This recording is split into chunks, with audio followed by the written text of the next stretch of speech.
Bonjour à tous, bonjour à vous mesdames et messieurs. Merci encore de nous retrouver ce matin sur votre antenne avec le Zénith et avec beaucoup de plaisir encore. Nous aurons l'occasion pendant ces 2 heures de temps d'antenne de partager des réalités de ce pays avec vous. Mais surtout, on reviendra sur des sujets aussi importants tout en vous rassurant d'échanger avec vous dans l'interactivité qui nous rassemble chaque matin entre 10h et 12h. Il est important de reparler de la Confédération africaine de football qui vient de faire des injonctions au Cameroun concernant la CAN à venir et donne 5 mois au pays de Paul Biya pour finaliser les stades aujourd'hui. Le Cameroun est-il capable justement de finaliser ces stades au moment où nous parlons? Qu'est-ce qui coince en ce moment véritablement? Le Cameroun a-t-il assez de financement pour pouvoir effectivement finaliser les stades qui vont abriter la prochaine CAN à venir en sol camerounais effectivement? Où en sommes-nous? Quel bilan peut-on en faire? Est-ce que le ministère en charge des sports et de l'éducation physique nous dit-il la vérité? Où en sommes-nous avec l'évolution des stades aujourd'hui? Madame, Messieurs, la question fait parler plus d'un Camerounais aujourd'hui. Et au-delà de ce sujet, on reviendra assurément sur la gestion des fonds Covid-19. Les Camerounais de plus en plus sont nombreux sur la toile qui revendiquent aujourd'hui à travers des hashtags ou encore des images montrant des dons de savon, de seaux et d'autres ustensiles à des familles, demandant bien sûr que l'audit soit fait sur la gestion des 180 milliards de francs CFA octroyés au Cameroun par le Fonds monétaire international pour mieux gérer la crise sanitaire que connaît le Cameroun comme bien de pays dans le monde entier depuis 2020. Aucun bilan n'a été fait. Aucun résultat toujours attendu du Fonds monétaire international. Où en sommes-nous? Pourquoi ne pas en parler aujourd'hui? Et finalement, les Camerounais vont-ils, oui, les Camerounais chrétiens et musulmans, vont-ils ensemble passer une journée particulière demain jeudi 13 mai 2021? Au moment où on parle en même temps de la célébration de la fête du fin de Ramadan. Du jeûne de Ramadan justement au Cameroun, les chrétiens catholiques également vont rentrer dans l'ascension, 2 fêtes qui se confrontent. Où en serons-nous demain? Comment les Camerounais vivent-ils cela? Bienvenue à tous, bienvenue à vous. Madame, Messieurs, le Cameroun et ses grandes réalités au cœur du Zénith. On en parle avec vous avec force et respect. La grande famille composée de Charlemagne Bathiou, Bonbon Bengan Kandji, Dominique Audrey Yengelek et Isabelle Carozopet, ensemble unis pour la même mission jusqu'à 12h. Vous serez servi. Charlemagne, bonjour. Bienvenue ce matin. Bonjour, monsieur Michel Ngatiou. Bonjour à tous les téléspectateurs. Que se passe-t-il avec la gestion des espaces verts dans cette ville de Douala et notamment dans la zone du quartier, dans la zone A de Bonamoussadi, une zone qui avait connu une décision rendue par la présidence de la République, Soufa Yengo Francis, nous étions entre 2011 et 2012, qui avait demandé expressément que ne soient plus vendus les espaces verts.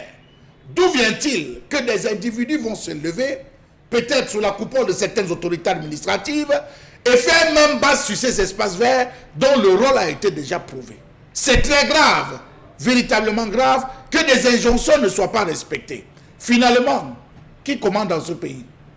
La présidence ou les autorités administratives de chaque département aux régions? Question.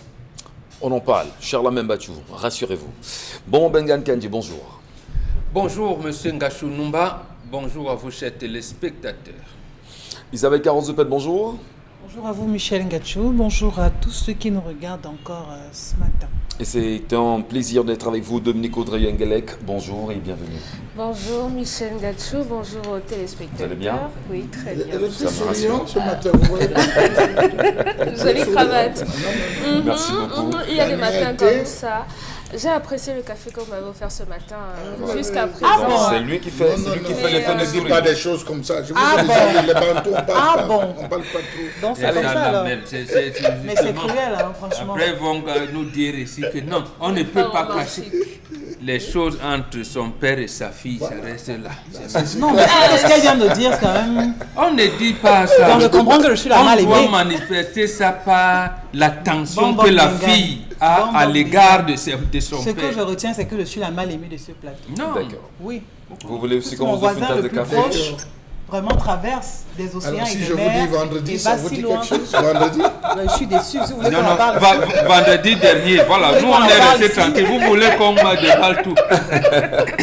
Allez, pas merci, sérieux. merci à vous. Merci de bien rentrer dans ce programme. Si jamais vous nous prenez à l'instant, madame, monsieur, n'oubliez pas, vous avez la page Equinox TV. Pour vous qui n'êtes pas encore abonnés sur Equinox TV, allez rapidement le faire. Tapez simplement Equinox TV sur Facebook et regardez l'émission là-bas en live. Tout à l'heure, un contact au bas de l'écran. Laissez-nous vos commentaires et avis. L'histoire de ce matin. On rigole, mais l'histoire de ce matin est tombée à la renverse parce que c'est une dame, à la fin de l'histoire d'hier, a eu le courage de parler de ce qu'elle vit dans sa maison depuis sensiblement 1 an et demi. La fin de l'histoire d'hier. Oui. La fin de l'histoire d'hier. Non, La fin de l'histoire d'hier Ouais. a suscité l'histoire de ce matin. Ah, très bien. En fait, c'est une sorte de continuité, mais sauf que les rebondissements ici sont à tomber à la renverse. Ouais. Donc, la femme qui nous écrit est âgée de 33 ans. Et ça fait 4 ans, elle a rencontré un homme avec qui elle a décidé de vivre, de continuer ou de commencer à vivre. Avant cette relation, elle a eu une fille de 10 ans, qui avait 10 ans au début de la relation. Malheureusement, sa petite fille a perdu son père très tôt. Donc sa fille a vécu toute sa vie avec sa maman, avec sa grand-mère. Ouais. Et il y a 2 ans, malheureusement, la grand-mère de l'enfant, sa maman de la dame, est décédée. Donc sa fille de 12 ans est venue s'installer avec elle dans son nouveau foyer. Ouais. Et dans cette nouvelle relation, qui date de 4 ans aujourd'hui, a vu la naissance d'une petite fille d'1 an et demi. Donc la dame petite aujourd'hui, sœur de celle de 14 ans aujourd'hui. Ah, de 14 ans. De 14 ans Ouais. aujourd'hui. Donc la dame dit que mardi dernier, pendant qu'elle était dans la chambre, son conjoint, son partenaire est sorti de la chambre et il a mis un long moment dehors.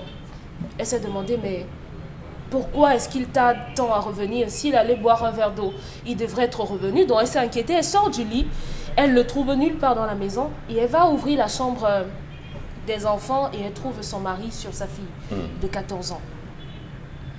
Elle a été interloquée, elle a été choquée et elle est retournée dans sa chambre. Lorsqu'il revient, il lui dit que non, vraiment, je n'avais rien fait, c'était la première fois, excuse-moi et tout, vraiment, rien ne s'est passé avec l'enfant. Elle a Là, passé... elle fait rien. Là, elle n'a rien Elle ne fait. crie même pas. Elle n'a pas crié. En silence, elle rentre se coucher. Elle est rentrée se coucher. Le lendemain matin, elle appelle sa fille et elle pose sa fille et lui demande, mais attends, j'ai vu que ton père et tout, il faudrait qu'on aille à l'hôpital. Lorsqu'elle arrive à l'hôpital avec sa fille, on fait des examens et on découvre que la petite de 14 ans souffre de syphilis et de chlamydia. Donc on demande à l'enfant, est-ce que tonton te touche et tout? Au premier abord, l'enfant... Au-delà de syphilis et chlamydia, est-ce que connaissait, entretenait des rapports? Oui, monsieur. Ah, Oui, d'accord. depuis... Donc, devant le médecin, l'enfant a eu des réticences à répondre. Donc, lorsqu'elle rentre avec sa fille lui dit, effectivement, maman, avec Daddy, on fait des choses.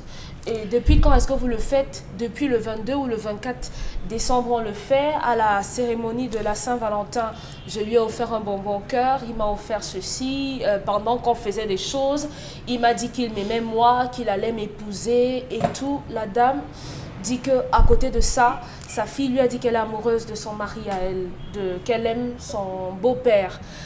Elle a tapé un scandale avec son conjoint qui a fait venir son père à lui et son père de demander à la dame de ne pas en parler, de ne pas ébruiter l'histoire parce que si jamais elle en parle, son conjoint va être envoyé en prison et la petite dernière ne va pas lui pardonner d'avoir envoyé son père en prison. Donc vraiment qu'elle supporte, elle va se retrouver avec 2 enfants, avec 2 pères, la vie sera difficile pour elle, qu'elle supporte. Aujourd'hui, le monsieur de 36 ans est prêt à l'épouser elle. Et elle a sa copine qui est commissaire qui lui a demandé de porter plainte contre le monsieur, mais là où elle est là, la dame dit qu'elle ne sait pas par où commencer. Elle n'en a parlé avec personne dans sa famille. Elle ne sait même pas quoi faire depuis 1 semaine. Elle ne mange pas, elle ne dort pas, elle ne sort pas. Le monsieur le faisait dans tous les coins de la maison avec sa fille et il le faisait à chaque fois quand elle allait à l'école parce qu'elle est en formation, dans une école de formation, lorsqu'elle allait à la Réunion, lorsqu'elle allait célébrer le 8 mars également. Donc, elle est sa co-épouse, en fait, c'est sa fille à la maison. Donc, Oui, comment elle doit faire? Elle veut sauver sa fille et elle ne sait pas quoi faire. Je lui ai posé la question, est-ce que vous l'aimez encore, votre partenaire? Elle dit qu'elle n'est sûre de rien, elle ne sait plus. Elle ne sait même pas si elle éprouve encore quelque chose. Elle ne sait rien du tout. Elle a besoin d'aide, elle a interpellé chacun. sur le plateau. Comment on gère ce genre de situation? Une histoire.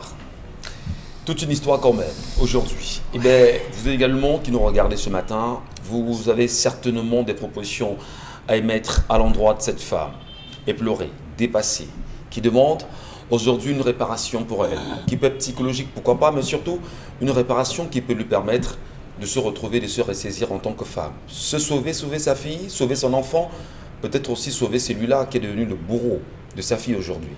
Comment comprendre quand on en arrive là? Qu'est-ce qui peut bien expliquer de tels agissements, mais surtout qu'est-ce qui peut permettre qu'on comprenne que les familles voudraient aussi occulter l'histoire? Quel est votre commentaire, votre avis, madame, monsieur? Bienvenue à tous, c'est l'histoire de ce matin. Je vous la renvoie, Bombok. C'est très fort quand même ça ce matin. Et il faut bien sûr se demander, qu'est-ce qui se passe dans les têtes de certains hommes? Est-ce que c'est des pratiques? Est-ce que c'est parce qu'on appartient à des siècles? Qu'est-ce qui peut bien expliquer que vous quand même, de votre statut de mari, de père, vous avez votre épouse, mais vous choisissez l'enfant de votre épouse, du moins l'enfant qu'elle a ramené, comme étant la conjointe de votre épouse. Ce n'est pas sadique ou pas? Non, c'est sadique. C'est sadique, c'est assassin. C'est assassin, le comportement de cet homme. Hier encore, quand on avait repris Dominique Audrey ici, on dit les hommes lui envoient les trucs, il faut dire, justement, il y a un certain nombre de comportements déviants que l'école du mariage amène les gens à, j'allais dire, à faire face. Et lorsque il arrivait de rencontrer ça dans leur vie amoureuse et autres, il y a ça, il y a ce comportement où vous allez en mariage, vous venez avec votre petite sœur, l'enfant que vous avez fait avant le mariage, avant de rencontrer ce monsieur, on s'assoit, il y a un type de comportement. C'est comme ça que ça se fait. Donc en fait, ici, qu'est-ce qu'on fait? Quel type de comportement avoir avec un brigand, avec un assassin, avec un sorcier, avec un charlatan? Parce que les gens, il y a tout ça, ça existe. Or, ce monsieur vous dit sauver. Le sauver, oui, mais en lui accordant une punition qui peut aller à l'extrême.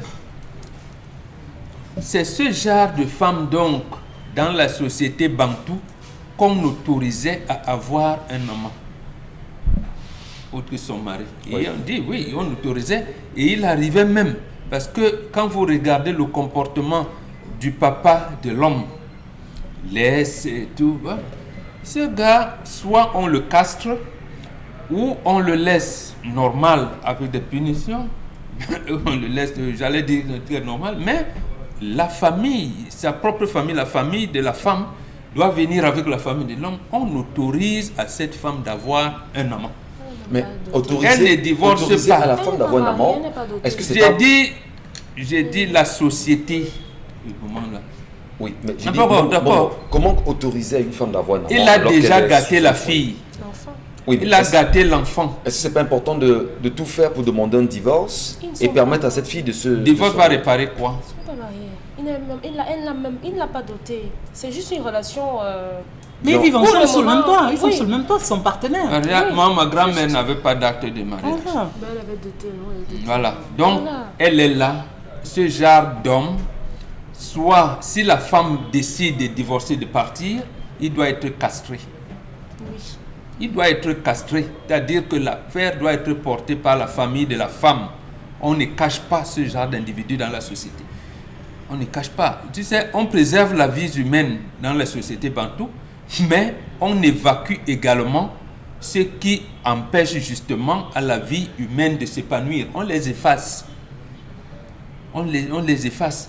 Parce que le traumatisme de la dame peut même être supportable. Parce que vous pouvez trouver certaines femmes qui vont dire, moi je continue à aimer mon mari. Mais la fillette, qui a 14 ans, elle dit que je suis amoureux de papa.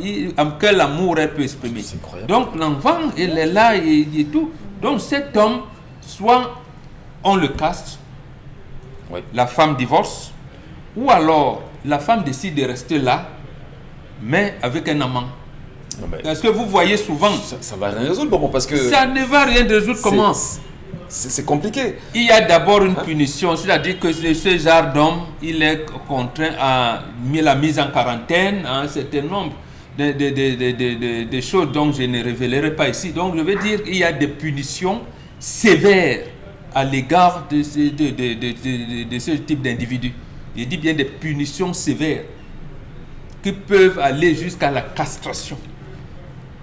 Jusqu'à la castration. Et ça doit être connu.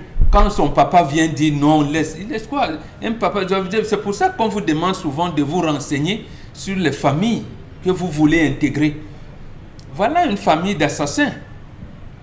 Et parce que oui, mon cœur a flashé, vous allez, vous ne savez pas et tout. Vous vous retrouvez face à un assassin, face à un sorcier, face à quelqu'un qui a le con ou le femme là. On n'a pas eu le temps d'enquêter à ce moment. Et la famille de la femme va faire comment? Par rapport, ils ont déjà entretenu des relations intimes. Parce que vous faites comme si le divorce règle tout. Le divorce ne règle rien. Oui. C'est la société qui est en panne. Et la société doit trouver les moyens pour corriger ces pannes. Ou alors, comment dire, pour dépanner, si vous voulez. Et le bien-être, pour rétablir le bien-être social et l'équilibre social. Cette fille déjà, elle est déséquilibrée. Elle est déséquilibrée. Mon problème fondamental, c'est comment sauver l'enfant, là, la petite de 14 ans, là.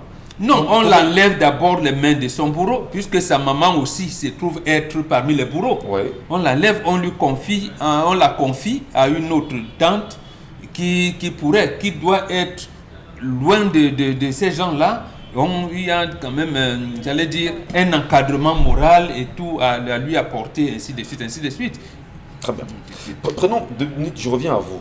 Véritablement, pour une situation comme celle-là, quelles sont les solutions que vous préconisez à l'endroit de la femme aujourd'hui, parce qu'elle elle est non seulement éplorée, mais elle est dépassée par la situation. Qu'est-ce que vous lui dites? Qu'est-ce qu'on peut lui apporter comme soutien, comme proposition, comme solution évidente?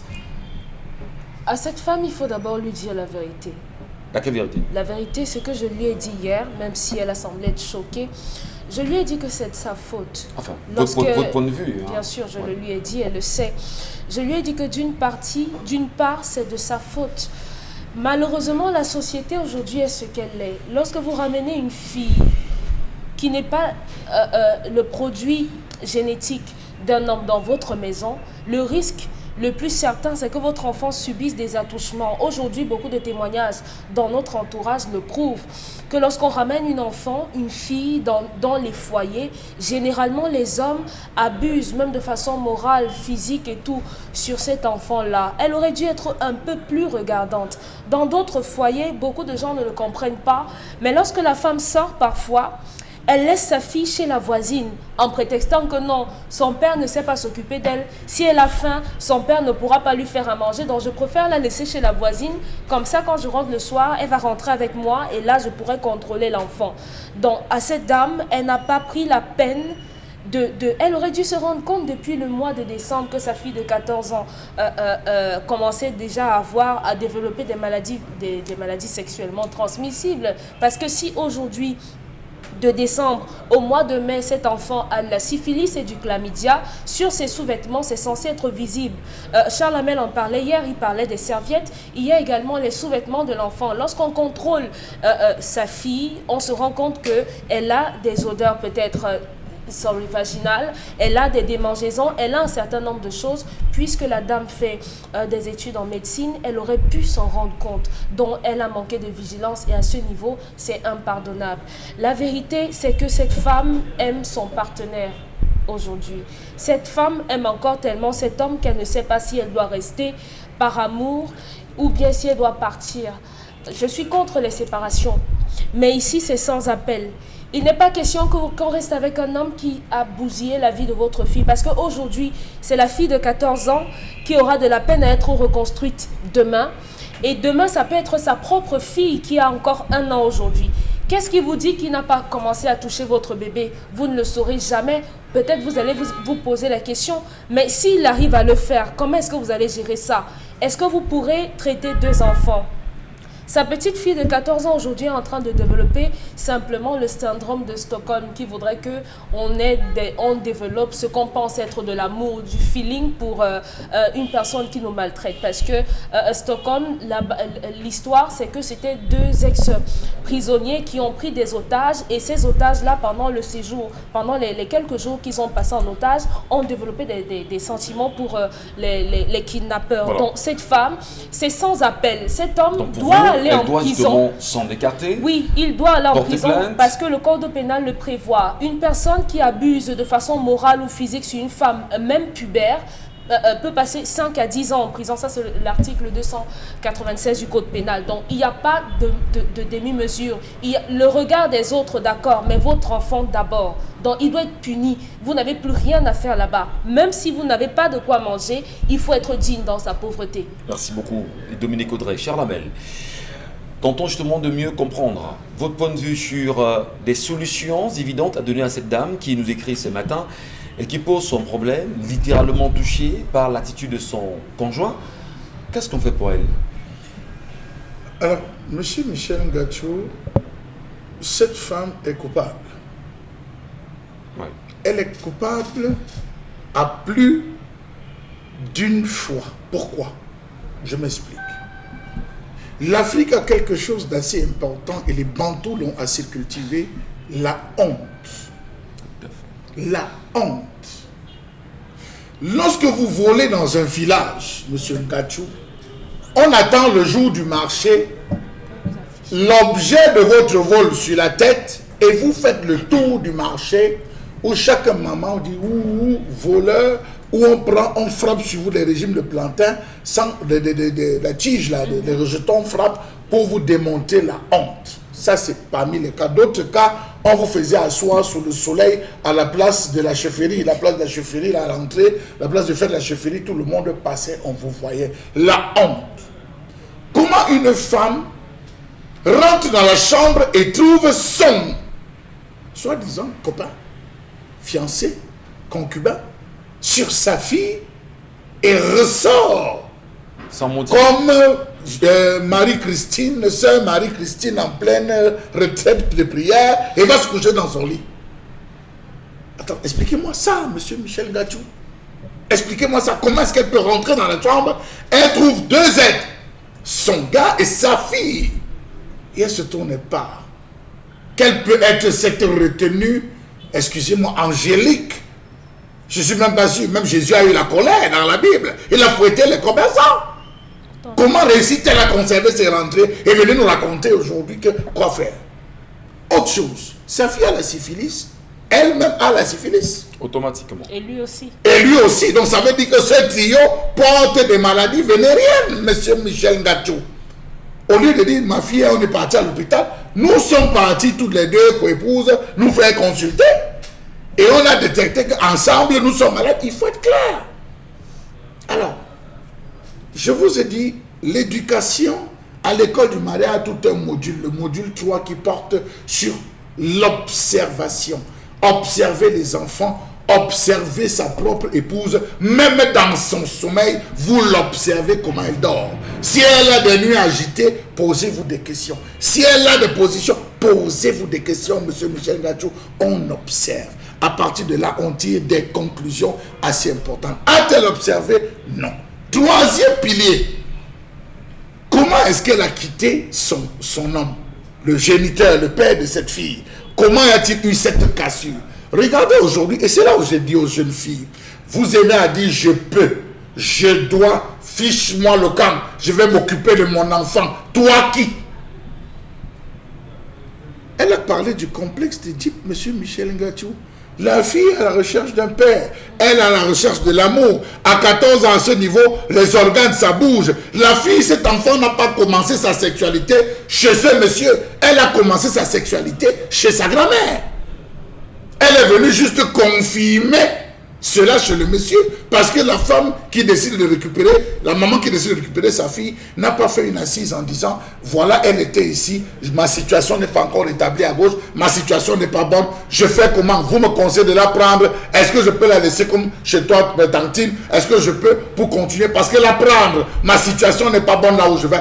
Il n'y a pas une négociation, il y a eu abandon, monsieur, refoulement. Au-delà de la négociation, est-ce que la femme comprend bien son conjoint? On peut également laisser que sa fille vienne à la maison dans ce cas. C'est justement ce que je suis en train de dire, qu'il n'y a pas eu cette négociation dans tous les sens, histoire de dire, est-ce que jamais? Elle a dit, ok, comme maman depuis là, écoute, tu vas venir vivre. Ouais. Comment est-ce que cette fille est entrée dans la maison? Comment est-ce qu'elle a codifié les rapports? Ça commence par là. Comment est-ce qu'elle a codifié les rapports avec le monsieur? À 14 ans, la fille a une autre réflexion. Elle n'est plus esclave, elle est disciple. Donc, comment est-ce qu'elle a discipliné son disciple, monsieur Michel Ngachou? Que lui a-t-elle dit? Tu vas l'appeler désormais qui? Papa? Tata? Tonton? Quoi? Qu'est-ce qu'elle a dit à l'enfant? Dans quelle situation? Dans quelle position? Est-ce que l'enfant est arrivé? L'homme m'a dit non, c'est je vais faire quoi avec ma fille? Et il vient comme il vient. Oh, ma fille, viens pas en route. Non, monsieur. Et on codifie le rapport. Excusez-moi, pardonnez-moi, Isabelle Carole. On codifie la relation. Monsieur, comment est-ce qu'elle s'habille à la maison? Parce que c'est une jeune fille de 14 ans, sabot. Quels sont les trucs? Elle n'a pas codifié. Elle a laissé l'enfant s'épanouir, laissé l'enfant. Donc, monsieur, je vais clôturer en disant, et à Bepanda, on a une fille qui s'est retrouvée à remplacer sa maman. Sa maman étant décédée, voyant son père triste, on ne sait pas ce qui s'est passé. Je dis à Bepanda, c'est connu à Bepanda, elle a remplacé son... Elle chassait toutes les femmes qui venaient. Aujourd'hui, elle est devenue l'épouse de son père. Donc, il y a des situations comme cela. La famille s'est retournée lorsqu'on a découvert et on a fait un rituel. Et le monsieur, il marche dans Bepanda, il a... Excusez-moi, entre les jambes, je vous assure, il est parti partout. C'est pas la haine, c'est rien. C'est ça, c'est ce que moi me disais. On pose des actes assez forts. Donc, je vous dis ici, l'homme a péché. La femme a péché lourdement parce qu'elle n'a pas encadré, elle n'a pas su encadrer cette négociation. Je lui dirais tout simplement qu'elle fait ses clics et ses claques. Quand elle nous demande qu'on fait comment, elle et sa fille encore là-bas. Donc c'est clics et ses claques et qu'elle s'en aille. Alors Isabelle Carole, partie, c'est la solution. Rapidement pour elle, ça va arranger la situation. Pas de plainte pour le monsieur. On peut pas aussi un peu quand même pas demander à ce que justice soit faite par rapport à elle et sa fille. Qu'est-ce que vous en dites, vous? C'est dur, c'est tellement dur, c'est très compliqué même d'ailleurs. Et je me demande où est-ce qu'elle a même trouvé la force de quitter cette chambre pour regagner sa chambre. Parce qu'avoir une telle scène, vous pouvez vous évanouir. C'est difficile à digérer. Mais de rentrer se coucher, de dormir, attendre le matin, il y a des choses sur lesquelles on ne laisse pas justement le temps passer. On les résout directement, on les résout à l'instant. On n'attend pas justement que le jour se lève pour qu'on commence à en parler. On débat de ça tout de suite, à l'instant. Là, vous trouvez votre conjoint, votre enfant, à l'instant vous parlez parce que même cet enfant, il faut l'interroger, il faut savoir les mobiles parce que l'enfant qui sait que sa mère est de l'autre côté et qui prend plaisir avec le conjoint de sa mère dans la même maison, en la présence de sa mère, mais c'est un peu fort quand même parce que elle n'a pas de pilon dans la cuisine. Sortir avec le pilon comme ça. Attendez. Si elle aurait réagi comment elle avait trouvé son mec avec leur femme de ménage. Deux femmes de ménage, par exemple. Je suis sûr qu'elle aurait bondi. La réaction aurait été très différente. Maintenant, elle trouve pire que ça. Et c'était quand même. Je crois que vraiment il faut partir. Partir, c'est-à-dire que on s'éloigne d'abord, avant de savoir s'il faut porter plainte, s'il faut faire un conseil de famille ou n'importe quoi, vous vous mettez d'abord à l'abri. Vous allez d'abord vous mettre à l'abri pour sauver votre enfant, pour vous sauver vous-même, pour voir un médecin, pour faire d'abord prendre soin de vous, de votre santé et tout. Et maintenant, cet homme, ce qui va vous lier, c'est désormais l'enfant que vous avez. Parce que même l'enfant que vous avez avec lui aujourd'hui, il faut protéger cet enfant. Sinon, demain, l'enfant même que vous avez eu avec lui aura 5-6 ans, qu'il va commencer aussi à avoir des attouchements. Parce que oui, Michel, vous aurez même déjà peur de donner l'enfant à votre mari pour dire que voilà, papa porte l'enfant et tout. Parce que vous avez toujours l'impression qu'il portera cet enfant différemment. Et pire encore, c'est une fille qu'ils ont eue. Donc je crois qu'il faut qu'elle s'éloigne, qu'elle se mette à l'abri. Son enfant et elle, qui a besoin aussi même d'un meilleur encadrement, cette fille, parce que comme Charles Abel l'a dit, elle a commencé très tôt la sexualité. C'est pas cet homme qui l'a appris comment il faut faire ci ou ça. C'est une fille qui n'a pas dès l'enfance, justement, était peut-être bien encadré certaines choses et qui a commencé à poser ce genre... Est-ce que vous voulez bien sûr dire que des filles qui sont entre les mains des grandes mères aujourd'hui, parce qu'il y a beaucoup de grandes mères qui nous regardent aussi ce matin, comme tous les matins d'ailleurs, elles devraient elles aussi, être plus dures, ressortir. Un peu pas. Et il y a, Michel, il y a des grandes mamans qui gardent mieux les enfants que les propres mamans. Et il y a des grandes, elle est même plus exigeante que votre mère. Votre grand-mère, elle est plus exigeante que votre mère. Parce que ce qui se passe aujourd'hui, c'est que les femmes, ou alors, elles sont tellement... on a toujours cette envie ébrénée vers l'argent, vers le téléphone, vers la télé, vers tout, vers les copines, vers les sorties, vers le dehors, qu'on oublie même parfois de regarder nos propres enfants. Donc je dis, ce n'est pas la personne qui encadre l'enfant, c'est pas le fait qu'on va dire que sa grand-mère va mal encadrer ou sa mère elle va bien l'encadrer. Tout dépend de la personne qui est devant, la personne qui est avec cet enfant-là. Donc moi je dis, madame, c'est dur, mais c'est la réalité. Vous avez aimé un homme qui n'est pas en train de vous remettre cet amour. Il a posé un acte quand même un acte odieux. Donc libérer le plancher, j'ose croire qu'elle travaille ou même qu'elle travaille ou pas. Qu'elle trouve un abri, qu'elle aille. Pas sans avoir mis la honte sur ce monsieur. Ne sors pas de là sans mettre la honte. Habille-le avec une belle tenue de honte, une cravate de la honte, une veste de l'humiliation et un pantalon du déshonneur. Et en faisant quoi? Non, les femmes connaissent. Les femmes connaissent avant de partir. Merci à vous. En même temps, notre objectif sur le plateau, comme chaque jour, et d'ailleurs avec le programme, c'est de vous dire aussi des vérités. Il faut dire non à ce type d'attitude en société. Ça ne honore pas les hommes, ça ne honore pas justement la gente masculine. En tant qu'homme, en réalité, on est censé encadrer, on est censé protéger, on n'est pas là pour détruire. Et lorsqu'on a quand même sa femme, ou du moins sa conjointe avec qui on vit, on a un enfant qui vient de naître, qui a 2 ans, et on a une petite fille de 14 ans dans une famille, choisir de faire des attouchements sur cet enfant de 14 ans, c'est être passif justement d'emprisonnement. C'est être passif justement, c'est-à-dire une humiliation à nul autre pareil, en même temps pour les hommes qui nous regardent ce matin, si jamais vous étiez investi dans une telle pratique, très vite l'arrêter, parce que là, vous risquerez justement d'appeler le pouvoir des ancêtres sur vous, et ça peut vous être très fatal. Restez sur Equinox.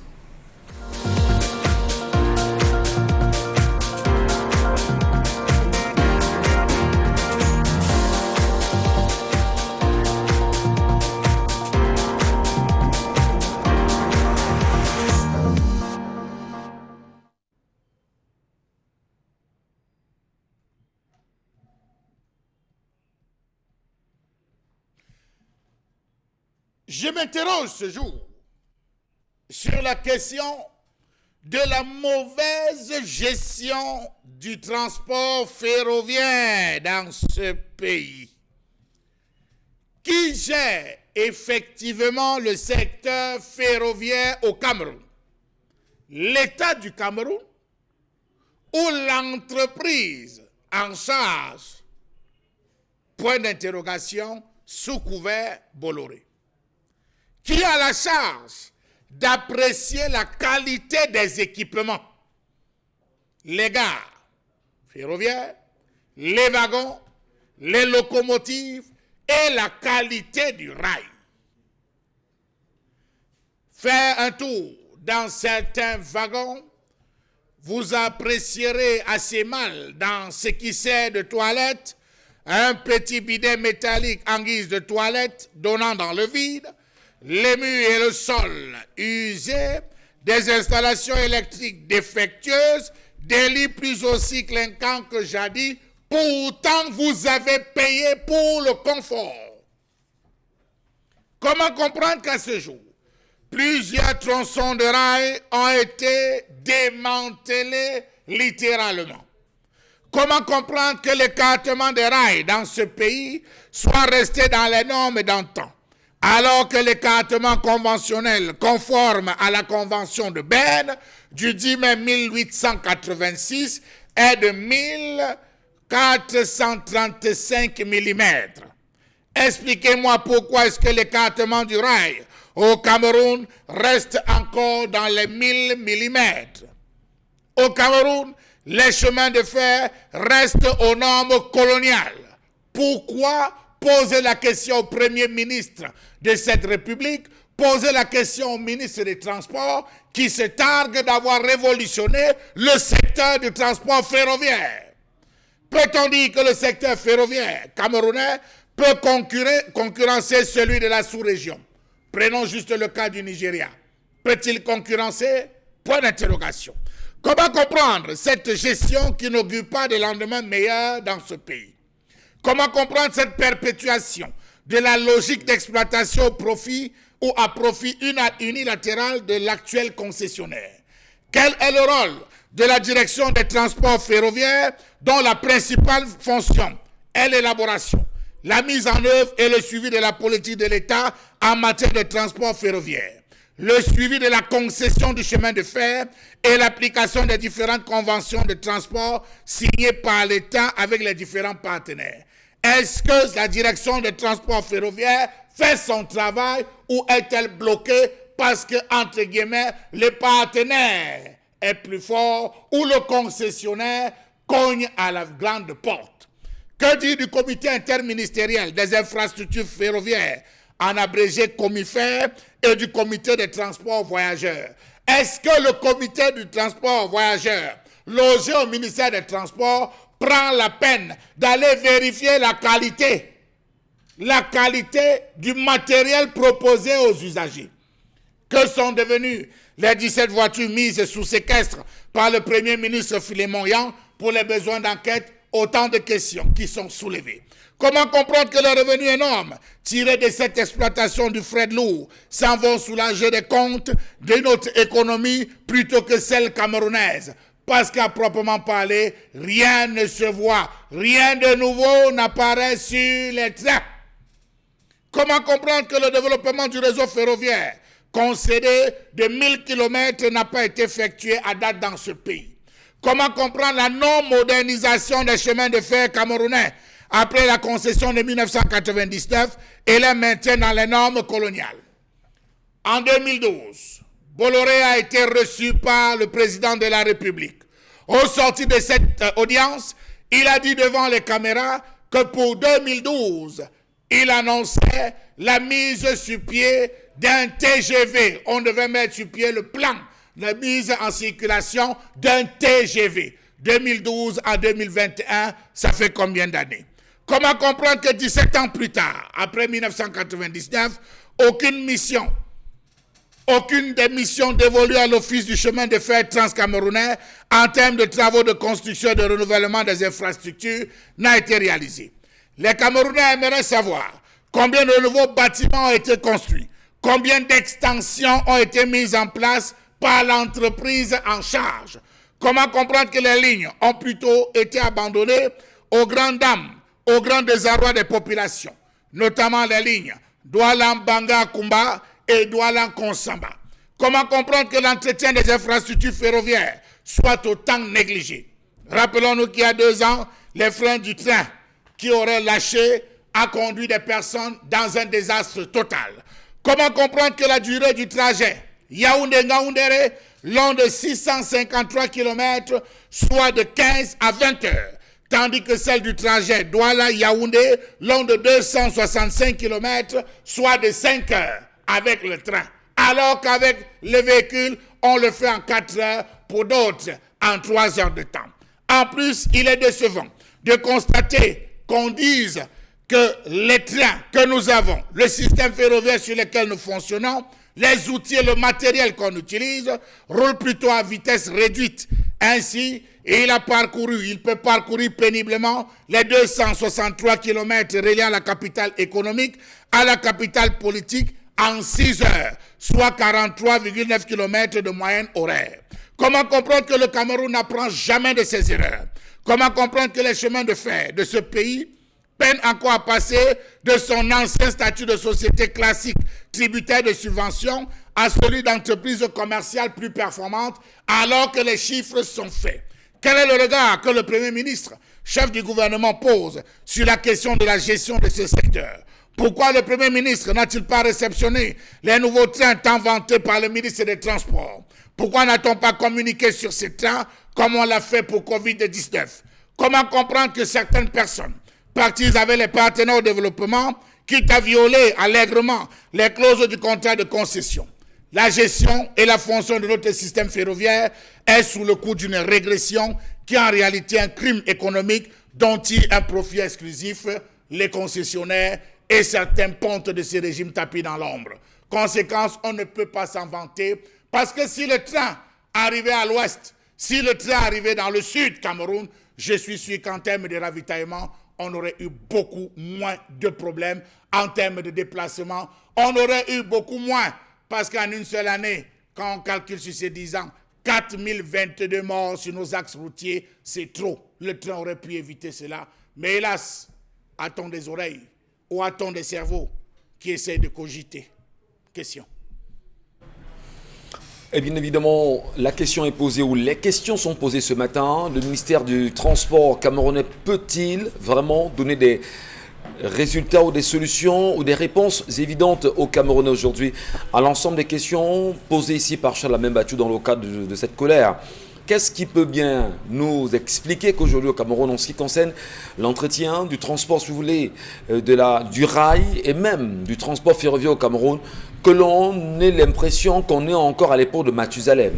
Qu'est-ce qui peut expliquer aujourd'hui, justement, Bengan, que ces données, le ministère des Transports, l'État du Cameroun, le gouvernement reconnaît exactement que nous sommes encore dans une vétusté à nul autre pareil avec le chemin de fer au Cameroun, mais choisit d'y vivre, d'y rester, malgré les nombreuses propositions faites aux Camerounais concernant le tramway et d'autres innovations qu'on devait avoir autour de 2020, voire 2018 même, autour du train. Du train et le tramway en même temps.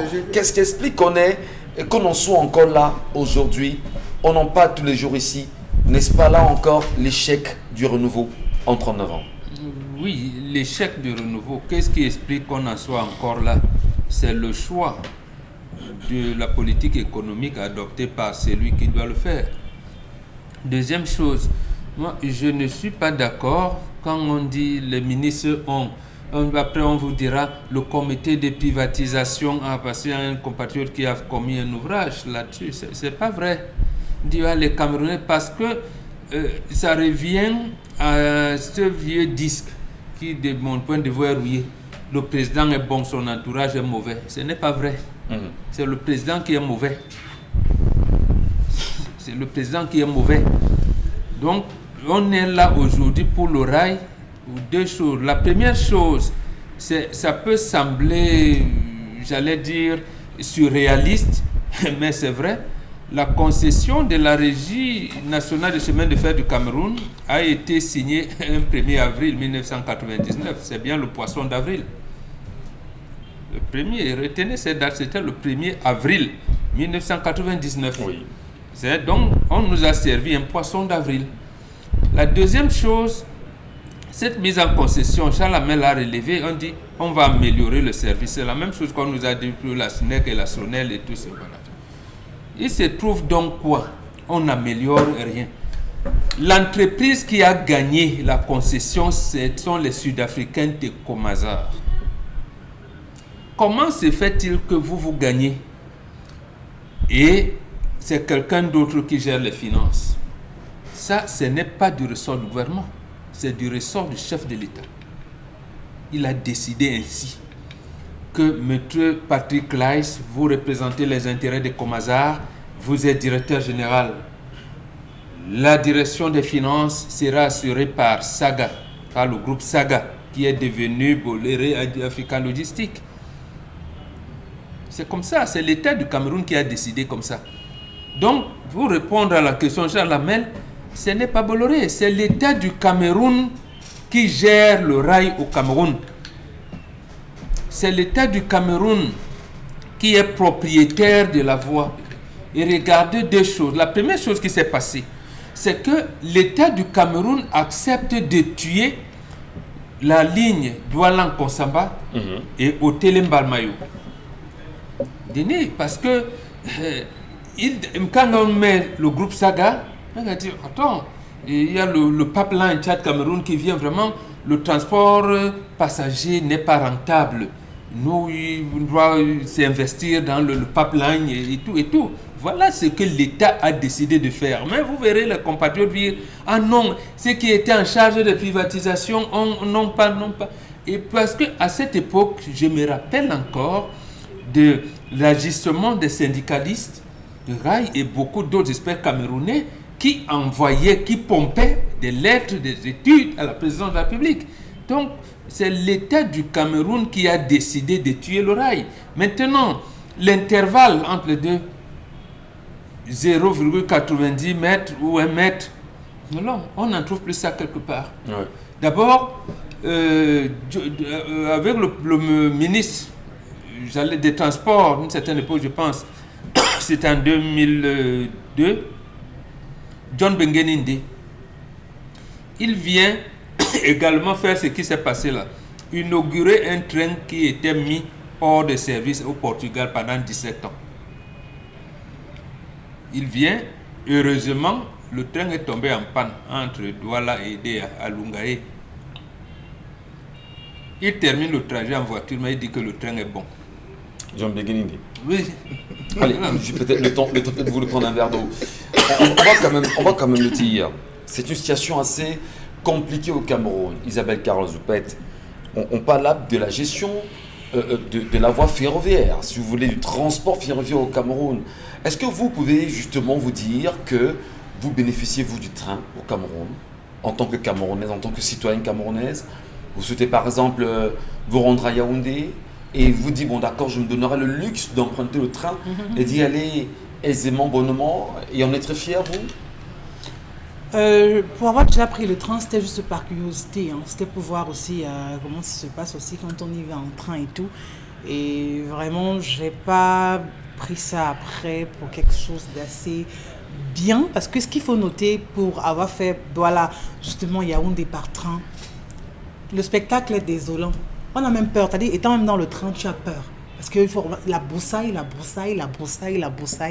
rien que la broussaille. Est-ce que ça devrait être le cas?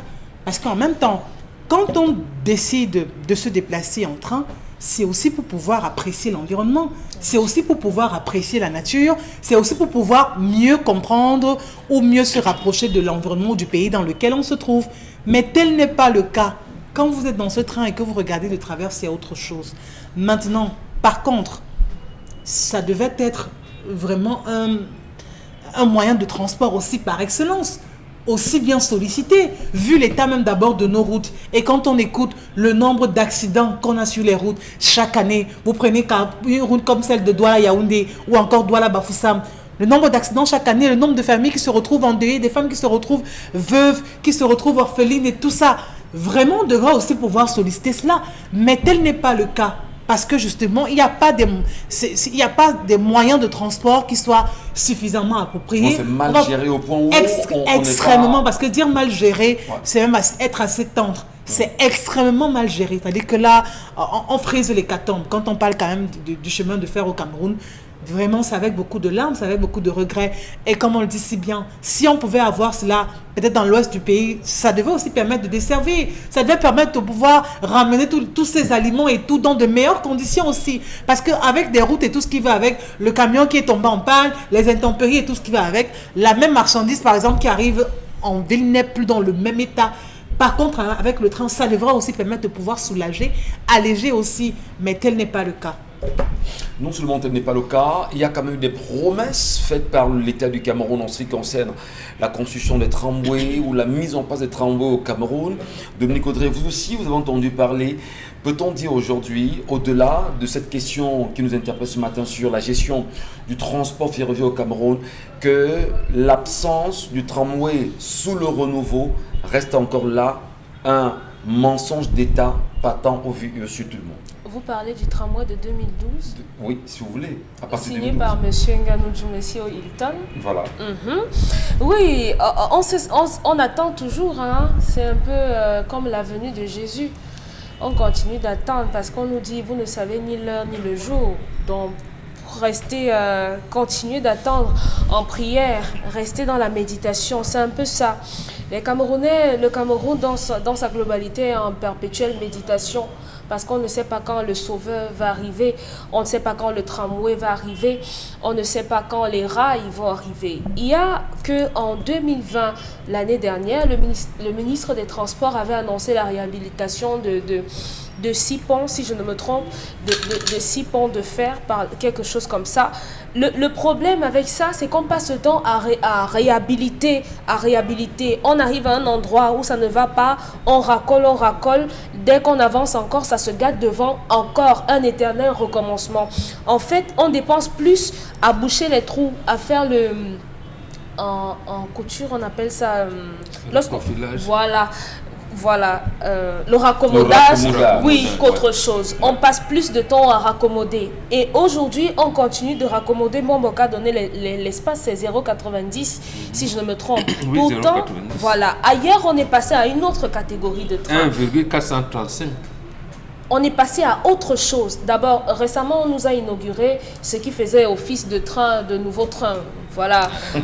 Au Sénégal... C'est des vieux trains qu'on a mis la peinture. Puisque en fait, ça n'existe... 1930. Ça ne roule plus là-bas. Voilà. On est rentré dans les ateliers. Mais bon, quand on voit le ministre des Transports lui-même aller faire une telle inauguration... C'est sur le premier ministre... comme on l'a dit, Yang Philémon est venu inaugurer la cimenterie de Dangote ici sous la pluie. Et il avait même mis les pieds comme ça. Donc, quand on lui dit va, moi aussi je vais. Donc c'est un peu ça. Je vous ai dit que John Bengeninde a pris le même train pour inaugurer les voitures qui venaient du Portugal. C'est tombé en panne à Lobadjek. Mais il est rentré en voiture. Il est rentré en voiture, il a dit que c'était bon. Voilà. Donc ici, ce train ne roule plus. Voilà. C'était dans la télé, puisque là-bas, c'est l'intervalle, c'est 1,435. Alors, Dominique, vous chutez. Oui, donc j'étais en train de dire que justement, on nous a présenté ce qui fait office de train au Cameroun, qui a nécessité un tapage médiatique, qui a déplacé des députés et autres. Quand on regarde les pays d'en face, je vais parler en Occident aujourd'hui, quand on regarde le Sénégal, vous voyez le genre de train qu'ils ont. Quand on regarde le Rwanda, la Tanzanie, regardez. Le Rwanda et la Tanzanie en 2018 ont signé des accords qui permettent d'être reliés les deux pays. Non seulement ça facilite le transport en termes de rapidité, de transport de personnes et également de coûts qui se voient être réduits. Nous encore ici, on parle du train à l'intérieur du pays et ça ne va toujours pas. Il y a un plan quinquennal qui a été pensé justement pour le train. On se demande où est-ce que c'est passé.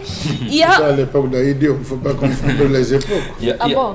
Oui. Donc Aïdé est mort avec. Pourtant, c'est récent. Il y a un plan quinquennal pour le train. Un programme d'extension du train dans toutes les régions du Cameroun. Voilà. Qu'est-ce qu'il en est aujourd'hui, bien sûr, du trans-camerounais, madame, messieurs? On en parle encore sur notre antenne. Mais surtout, qu'est-ce qui peut expliquer qu'on en arrive là? Vous aussi, en tant que Camerounais, vous êtes témoin de la typologie des trains qu'on nous a présentés récemment. On a vu le ministre des Transports lui-même, bien assis, gaillardement, et nous présentons des trains de 1930, rassurant les Camerounais que c'est le meilleur moyen de transport aujourd'hui. Où en sommes-nous? Le Cameroun, c'est ça. Nous y sommes et nous restons vivants. À très vite.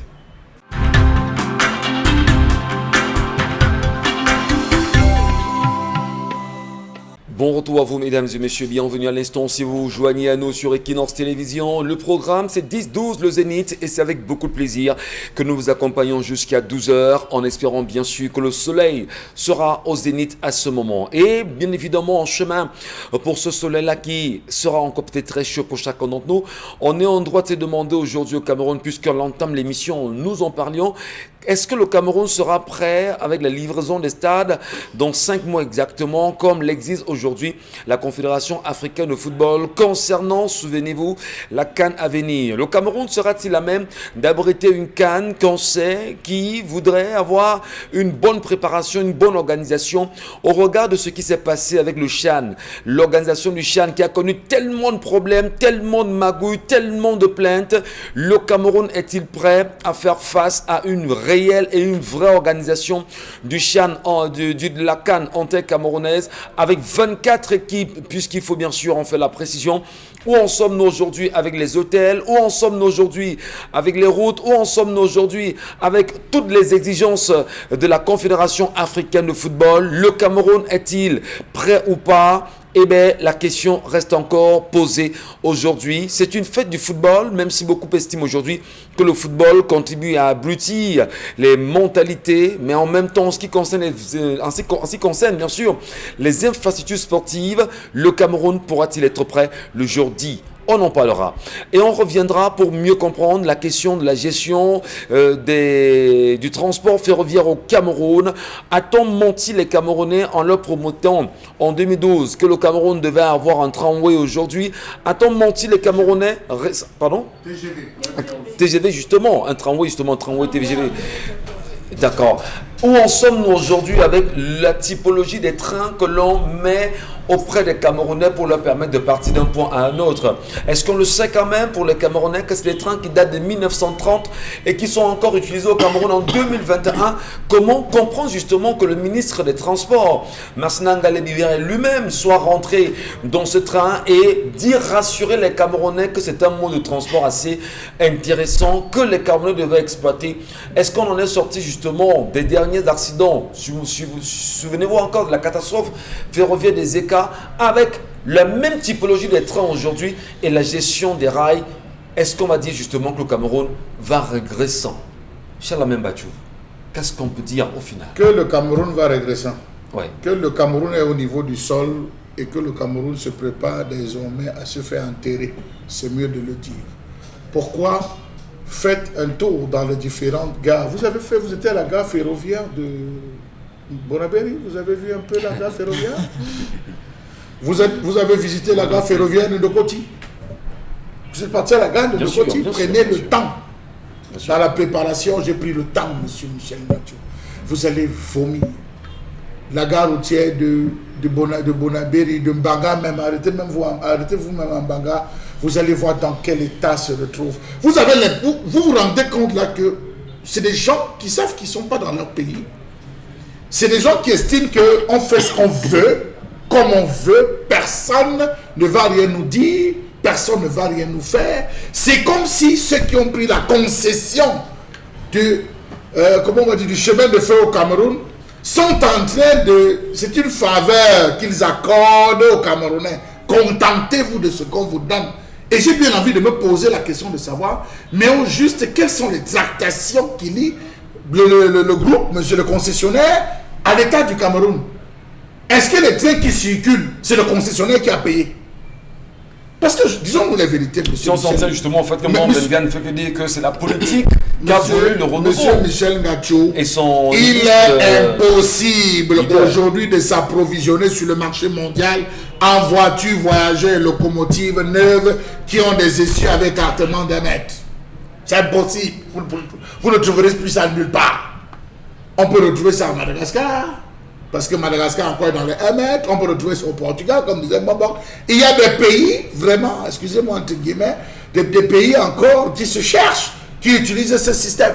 À défaut de ce système, ça suppose qu'on a rebadigeonné ce qui existait déjà au Cameroun. Ouais. Rappelez-vous que le site, monsieur Michel Gachou, le site Africanou, je pense bien, il faut le préciser, on avait précisé là-bas à ce niveau que 11 millions de dollars américains, soit plus de 5,5 milliards de francs CFA, avaient été décaissés pour la réhabilitation de 11 anciens wagons devant servir pour le transport des passagers. Alors imaginez-vous, lorsque vous voyagez, tout à l'heure, Isabelle Carole a abordé la question de la broussaille. Mais je vais vous dire, Isabelle Carole, qu'il y a des villages au Cameroun qui n'ont pas de route. Ce n'est que le train. Bien sûr. Je dis, vous allez dans la Sanaga maritime, il y a des villages qui ne connaissent pas le nom et qui n'ont pas de route. Mais ils ont des élites, monsieur Michel Gatou. Il n'y a pas de route. Et même les pistes, il n'y en a pas. C'est le train. Je voulais savoir, Charlamagne. Vraiment, je pose la question. Et quand on laisse même les élites, c'est pas aussi aux élites aussi de... Qu'est-ce que les élites peuvent...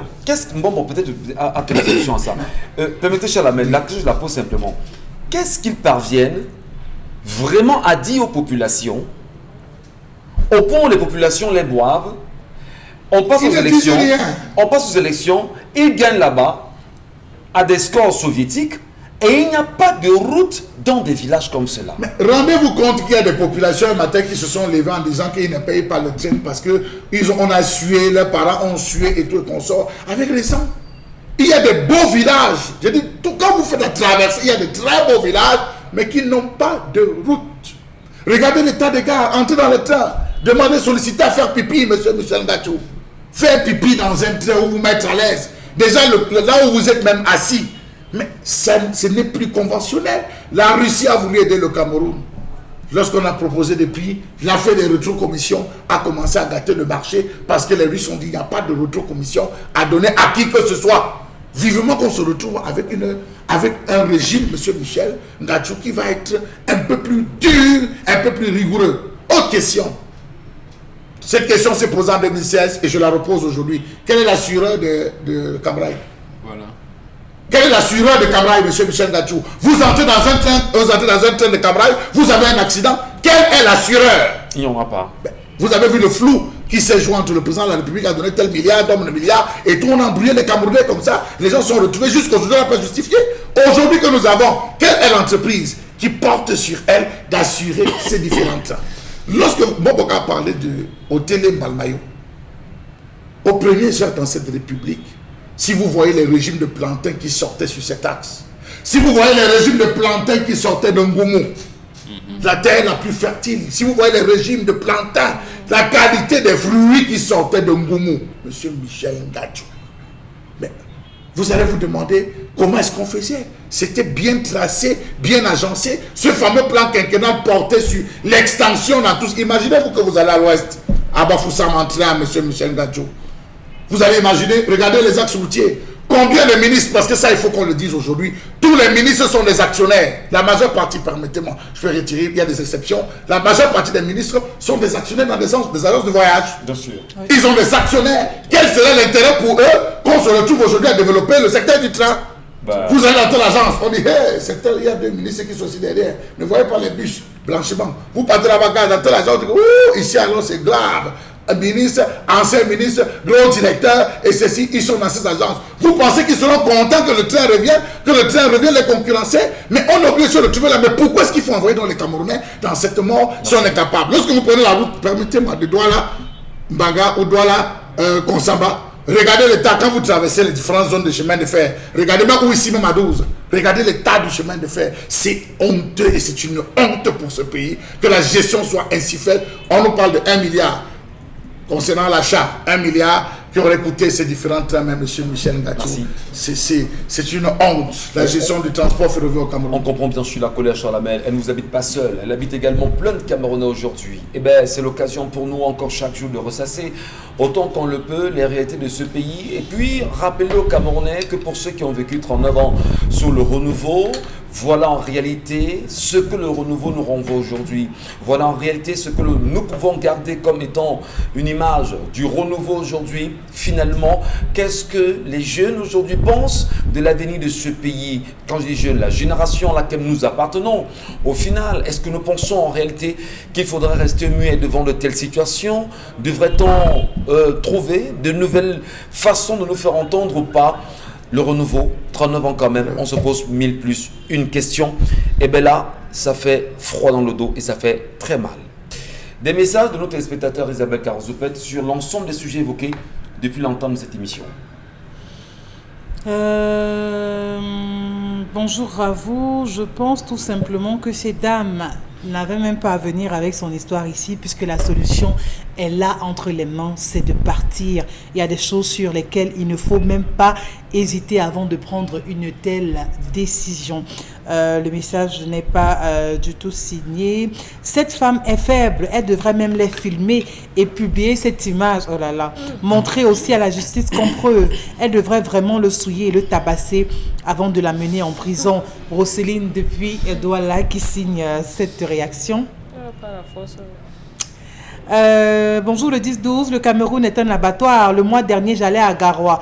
Ma surprise a été de constater que nous étions nombreux à voyager assis par terre au couloir de Yaoundé en Gaoundéré. Mais la vraie sorcellerie, c'est qu'on avait des billets avec numéro de siège. Tout à fait. Marco le Russe qui envoie ce message. Oui, tout à fait. Mais le numéro de siège correspond à quoi? Ceux qui prennent les wagons-lits, vous connaissez les odeurs de pipi qui sont envoyés là-bas. Ceux qui prennent les wagons-lits qui voyagent, c'est grave. On veut tuer ce pays, M. Michel Ngatou. On l'a tué, il reste enterré. L'histoire de ce matin est vraiment inconcevable car la femme ayant appréhendé son conjoint sur sa fille devait immédiatement réagir avec cet acte malsain. Pour moi, c'est la honte, l'irresponsabilité totale. Le garde de la fille est un assassin car pourquoi laisser sa femme et coucher avec celle qui pourrait être sa propre fille dans la propre maison en présence de sa femme? C'est juste un sorcier qui mérite être sérieusement puni juridiquement. Par ailleurs, la jeune fille est très rusée et mal intentionnée envers sa maman. Sinon, elle aurait dû dire à celle-ci depuis le début des choses. À mon avis, cette femme doit porter plainte à son mari car c'est un danger social afin que la justice tranche et trouve une position pour cette affaire. Thierry Essomba depuis Yaoundé qui signe ce message. Autre réaction. C'est bien vrai que Lucifer vit sur terre. Quand le papa du garde demande à la femme de se taire, nous comprenons par là que c'est de lui que son fils, oh là là, a hérité cette mentalité. Pas forcément.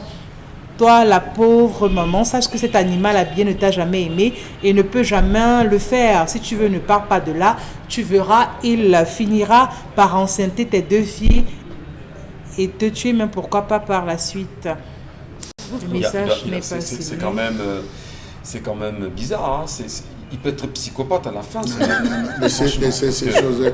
Il Vous prend voyez, le tableau en noir. c'est la justification que vous cherchez à trouver face à certaines situations qui amènent les gens à se complaire dans ce qu'ils font. Non, monsieur Michel, il faut frapper.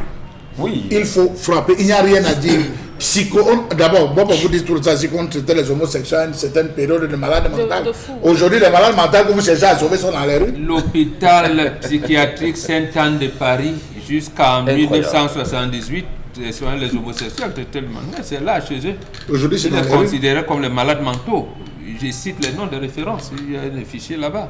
Non, pour cette femme, je suis convaincu que si elle avait trouvé son mari sur la femme de ménage, elle les aurait versé de l'huile chaude et peut-être même prendre le pilon. Maintenant, sa propre fille que son mari est en train de gâter, elle se met à réfléchir. On réfléchit sur quoi? Pour avoir quoi? Pour avoir quoi? Tu l'assommes d'abord et on voit ensuite. Et on voit ensuite. C'est sans Parce que si tu trouves un criminel en train de tuer quelqu'un et tu cours, et tu dors tranquille et tu attends le lendemain. Dans tout ce qu'on dit quand même, moi j'ai un problème avec la petite fille, 14 ans, que certainement bon, on va proposer qu'on la mette à côté, enfin aux côtés d'une maman, d'une tante qui peut encore l'encadrer dans la mesure possible. Est-ce que c'est pas ce type d'enfant au final qui parfois se retrouve dans la rue involontairement, devient autre chose, devient un danger même pour la société? Justement. Elle devient un danger précisément parce que sa maman ayant adopté une telle attitude, elle ouvre la voie à une rivalité avec sa fille. Voilà. Donc, sa fille va lui dire, maman, tu es vieille, laisse-moi papa, tu ne peux pas.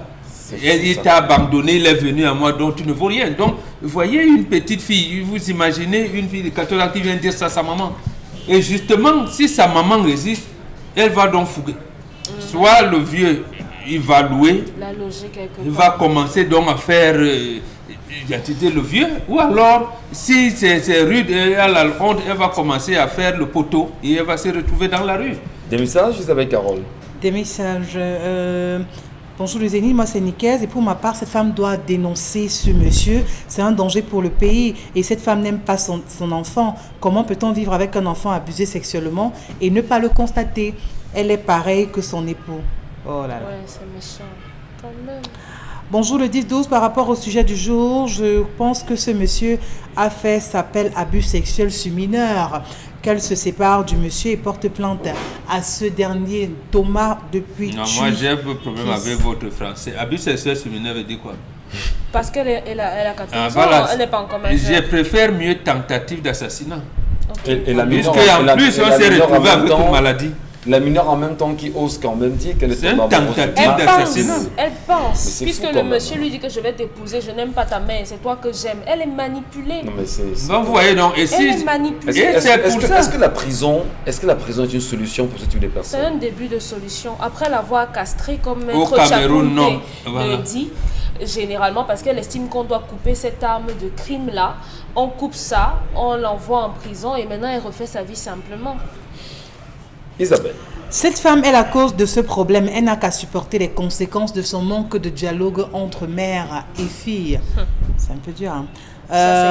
Par rapport à la colère du jour, parlons de cela. Ici, chez nous, en Banga, on fait les selles dans le train, ça tombe sur les rails et ce sont les passants qui viennent marcher dessus tout le temps. Ça se passe au Cameroun. C'est Jeanne-Marie qui signe cette réaction. Je suis rentré dans un train, j'ai réussi à discuter avec quelqu'un qui m'a laissé rentrer. Je suis rentré dans ce train et j'ai visité ce qui sert de... Oui, les toilettes, j'ai visité. Je vous assure, c'est nauséabond, c'est nauséeux, vous ne pouvez pas. Aux abords, même quand on me dit que les gens voyagent parfois debout, est-ce que vous savez que jusqu'à aujourd'hui, malgré l'incident des écarts, il y a des gens qui voyagent debout, monsieur Michel Gachou. Il y a des gens qui voyagent debout dans une misère totale. D'ailleurs, il y a un téléspectateur qui l'a dit. Quand vous allez aux États-Unis, vous vous rendez compte qu'il y a des petits trains, je parle de nom, des petits trains qui se baladent dans les rues pour décongestionner, monsieur Michel Gachou, les embouteillages. Tous les conneries, excusez-moi l'expression et pardonnez-moi, je vous en prie, qu'on appelle terre-plein dans la ville de Douala. Regardez les grosses histoires qu'on a fait là-bas à Bonamoussa de Makepe. On a réduit l'espace de la route, mais on a laissé le terre-plein ou les Bensikina, n'importe quoi, en disant que c'est l'espace vert. Allez voir cette zone. On pouvait mettre des petits trains là pour décongestionner. Le maire de la ville peut faire les 5570 milliards qui sont contenus dans la SMI. Monsieur Bassadi, vous pouvez prendre ça et vous décidez de nous faire des trains. On parle de Yassa, le train part de Yassa tout doucement, ce tramway part tout doucement, il traverse par Koto, Koto il ressort, école publique tout droit jusqu'à Bonanjo. On peut prendre d'abord dans un premier temps, en passant par Dépenda. Mais oui, monsieur Michel Gachou. On en rit parce qu'on se demande finalement... Oui, ça ne coûte rien. Est-ce que le Cameroun... Ça ne coûte rien, ça va décongestionner, ça va... Non, laissez ces affaires de bus qui tombent n'importe comment et qui écrasent les gens. On prend des... D'abord, apparemment le Cameroun est une démocratie en construction, quelque chose comme ça. D'abord, ce qui se passe sur les rails, on ne l'a pas soulevé. Quand il y a croisement, on est obligé de revenir, prendre les trucs, refaire les rails avec la main. Quand on dit un train peut en cacher un autre, ça veut dire qu'à la gare de Bessengue, par exemple, toutes les 15 minutes, un train doit arriver, doit sortir, doit dessus. À ce moment, il n'y a plus. C'est du niveau où quelqu'un, un agent, un cheminot se déplace pour arriver au niveau de croisement, commencer à faire des manœuvres et autres. Merci à vous. Merci Mbombo Bengan Kandji, Cher Lamel, Isabelle Carole Zoupet et Dominique Audrey Oyengele, comme vous l'a très bien dit, ensemble unis pour la même mission. Jusqu'à 12h, vous serez servi, madame, monsieur. Et l'instant, bien évidemment, est consacré à Constil Lamine qui nous retrouve ce matin et qui vient encore nous parler de SC Immobuld. SC Immobus, service de conseil, d'accompagnement, de vente et d'achat du terrain, lance une grande promo tout au long du mois de mai à Douala. Au regard de toutes les fêtes de ce mois, SC Immobus vous donne l'occasion d'avoir un loupin de terrain titré. Là et sec à un coût incroyable. À partir de 4500 francs le mètre carré dans des quartiers d'avenir comme Gombe et Lundi, puis 10 000 francs le mètre carré dans une zone habitée et électrifiée avec plusieurs voies d'accès par Kotor et par PK21. Offre valable du 1er au 31 mai. Paiement en tranches possibles. Flexibilité, confort, conseil, précision et surtout sécurité sont les mots qui caractérisent SC Immobile. Nous sommes situés à Makepe, rond-point Petit Pays. Téléphone 650 50 00 59. Pour des services immobiliers, SC Immobile n'est pas la référence par hasard. Eh bien, c'est bien compris. Constil Lamine, bonjour à vous et bienvenue. Alors, bonjour Michel Gachou, bonjour nos nombreux téléspectateurs et bonjour une fois de plus à tous ces téléspectateurs-là qui nous suivent du côté bien sûr de Bonanjo. Pourquoi je parle de Bonanjo? Parce que du côté de Bonanjo, nous avons des banques, nous avons des assurances, nous avons les commissariats, les gendarmeries et tous ces gens-là, je les invite à aller du côté bien sûr de Makepe parce qu'à Makepe, vous avez une agence immobilière pas comme les autres, vous avez l'agence immobilière SC Immobile. Oui, cette agence immobilière crédible, cette agence immobilière fiable qui vous permet d'avoir les terrains titrés, les terrains vérifiés à des prix vraiment dérisoires. Et parlant bien sûr de téléspectateurs, je tiens à remercier de la plus grande des manières les téléspectateurs qui sont aujourd'hui les ambassadeurs du concept Salaka. C'est les téléspectateurs du secrétariat bureautique Excellence Plus du côté bien sûr de Bonanjo qui nous regarde en ce moment. Et vous qui me regardez du côté d'Excellence Plus, c'est l'occasion plus que jamais de prendre votre téléphone et d'appeler l'agence immobilière SC Immobile parce qu'on veut permettre à chaque client de ce côté-là d'avoir un terrain titré, un terrain vérifié, un terrain fiable, un terrain qui vous permettra d'être à l'abri des problèmes. Question de ne plus être anarqué, je vous conseille de choisir l'agence immobilière SC Immobile. Et ce matin, une information qui fera plaisir aux agriculteurs, une information qui fera plaisir aux cultivateurs, une information qui fera plaisir à ceux qui veulent ouvrir des fermes. Retenez que SC Immobile dispose également des parcelles de terrain adaptées pour l'agriculture. Oui, vous savez très bien qu'il y a des terres qui sont adaptées pour l'agriculture. Alors ceux qui ont besoin d'un terrain pour faire des hectares de palmeraies, des hectares bien sûr d'agriculture, alors je vous conseille d'appeler l'agence immobilière SC Immobile qui est situé à Douala, c'est au Cameroun, au quartier Makepe, plus précisément au rond-point Petit Pays. Nous allons tout de suite démarrer la vente de ce matin par la première zone qui est une zone du futur, qui est une zone qui vous permettra d'avoir des terrains titrés à partir de 4 500 francs le mètre carré. Oui, regardez bien sûr la zone, regardez la qualité de l'image, regardez bien sûr comment ça se présente, un terrain plat, un terrain tracé, oh là là là là, du côté bien sûr de Ngombe.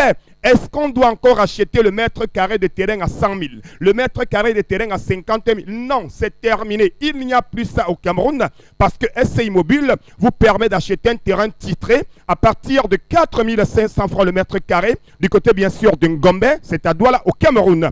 À côté bien sûr de cette localité, vous avez une zone qui vous fera sûrement plaisir. C'est la zone bien sûr de Londi de PK28. Et quand on parle bien sûr de PK28, on est en train de voir Yabassi et Douala. C'est une zone qui est au centre, bien sûr, entre Yabassi et Douala. PK28. Cette zone est une zone du futur. Et de ce côté-là, vous avez des terrains titrés à partir de 6 500 francs le mètre carré. C'est à PK28.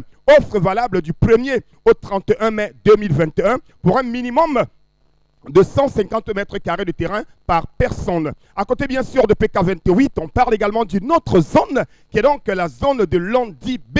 Ah ben oui, quand on parle de Londi B, on parle de cette zone qui est non loin de Makepe, qui est non loin de Koton, qui est non loin de Bonamoussali et peut-être même non loin d'Aqua, parce que de ce côté vous avez des terrains titrés, des terrains de très bonne qualité à partir de 7 500 francs le mètre carré. Je n'ai pas dit 75 000, j'ai dit à partir de 7 500 francs le mètre carré, dont chacun peut avoir un terrain aujourd'hui grâce à l'agence immobilière SC Immobile. Nous allons tout de suite quitter Lundi B pour Lundi Réserve. Rien que le nom de cette zone donne déjà l'envie d'y aller, parce que de ce côté-là, vous avez la lumière, vous avez de l'eau, vous avez également, les routes sont tracées, Lundi Réserve de ce côté-là, les terrains titrés à partir de 10 000 francs le mètre carré. Donc, Mototenye Sengalema Tatan, et ne pas Bonanjo, allez au SC Immobile, appelez maintenant et passez vos commandes. N'attendez pas la fin de la promotion, n'attendez pas la fin du stock. C'est l'occasion plus que jamais de choisir l'agence immobilière SC Immobile qui vous permet d'acheter les terrains à partir de 4 500 francs le mètre carré. Les numéros de téléphone, vous les avez appelés et soyez parmi les bénéficiaires des terrains de très très bonne qualité. Merci beaucoup et bonne fête de Ramadan à tous les clients de SC Immobile. Eh ben, vous nous permettez bien sûr de poursuivre l'émission, quoi qu'il en soit. Eh ben, mesdames et messieurs, n'oubliez pas, ça bouge en même temps et on salue, comme cela me dit à l'instant, tous les musulmans. Et au-delà des musulmans, demain aussi semble aussi être la fête de l'Assomption. L'Ascension. Je m'invite. Donc à ce moment, Jésus et Mahomet se sont rencontrés aussi. Voilà, enfin ils se sont rencontrés. Ah bon? Hein? Jésus et Mohamed enfin se sont rencontrés et pourront peut-être décider du sort du Cameroun. D'accord. Et peut-être pourront donner des solutions rapidement pour que le Camerounais puisse prendre des engagements pour vous cherchez déjà à savoir. Je n'ai pas besoin de chercher. J'ai pas besoin de chercher. J'ai plein d'amis musulmans. Ah bon? J'ai plein d'amis musulmans. Ils sont très nombreux, que ce soit Douala, que ce soit Yaoundé. Ils sont très très nombreux, ils se reconnaissent.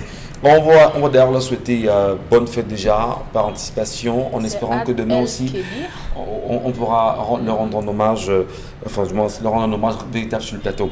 Je voudrais, avant qu'on rentre dans la revue des réseaux sociaux, justement, revenir sur ce cas quand même qui est récurrent et qui fait bien sûr le tout de la toile aujourd'hui, Isabelle Carozepet, Charles Amen, Bombo et Dominique Oudré. C'est le cas de ces Camerounais qui ont été condamnés à 5 ans pour tentative d'homosexualité ou de pratique d'homosexualité. Il s'agit bien sûr des Camerounais Loïc Ndjekem et Roland Mouté aujourd'hui, et qui à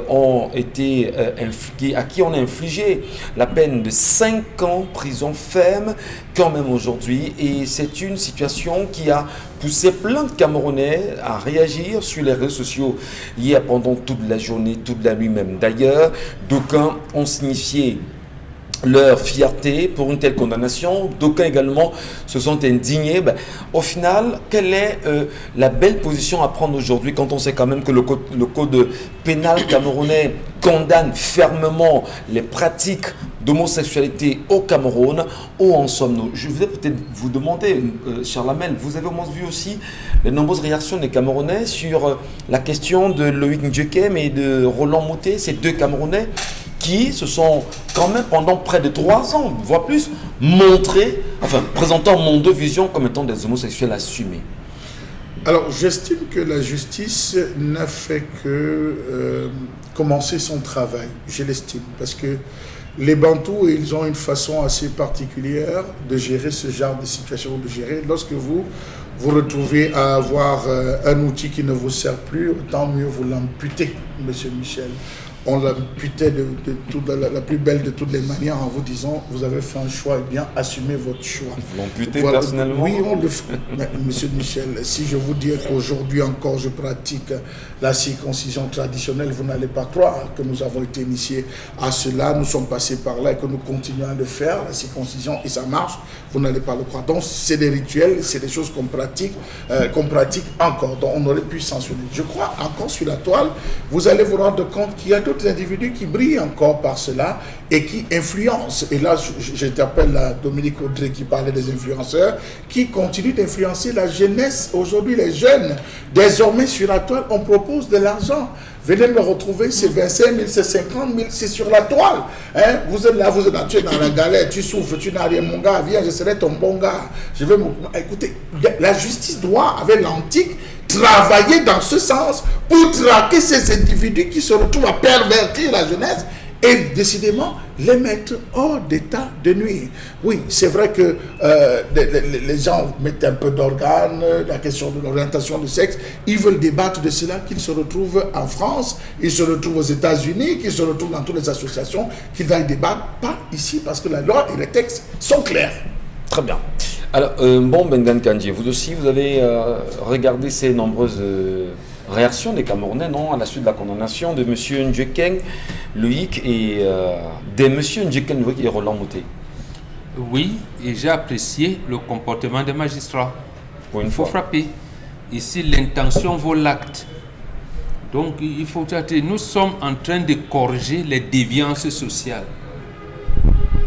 Je vous ai dit ici, tapez sur Google la définition du terme pédérastie, vous verrez.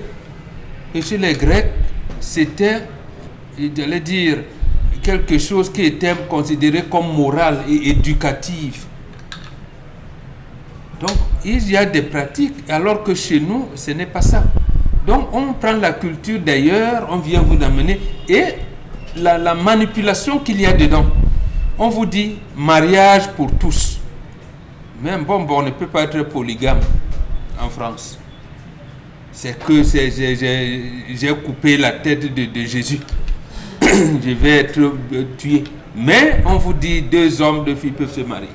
Ici au Cameroun, pour les filles, voilà comment on commence à les mettre dans le réseau. Ma fille, tu sais, tu ne vas pas tomber enceinte. Tu n'auras pas.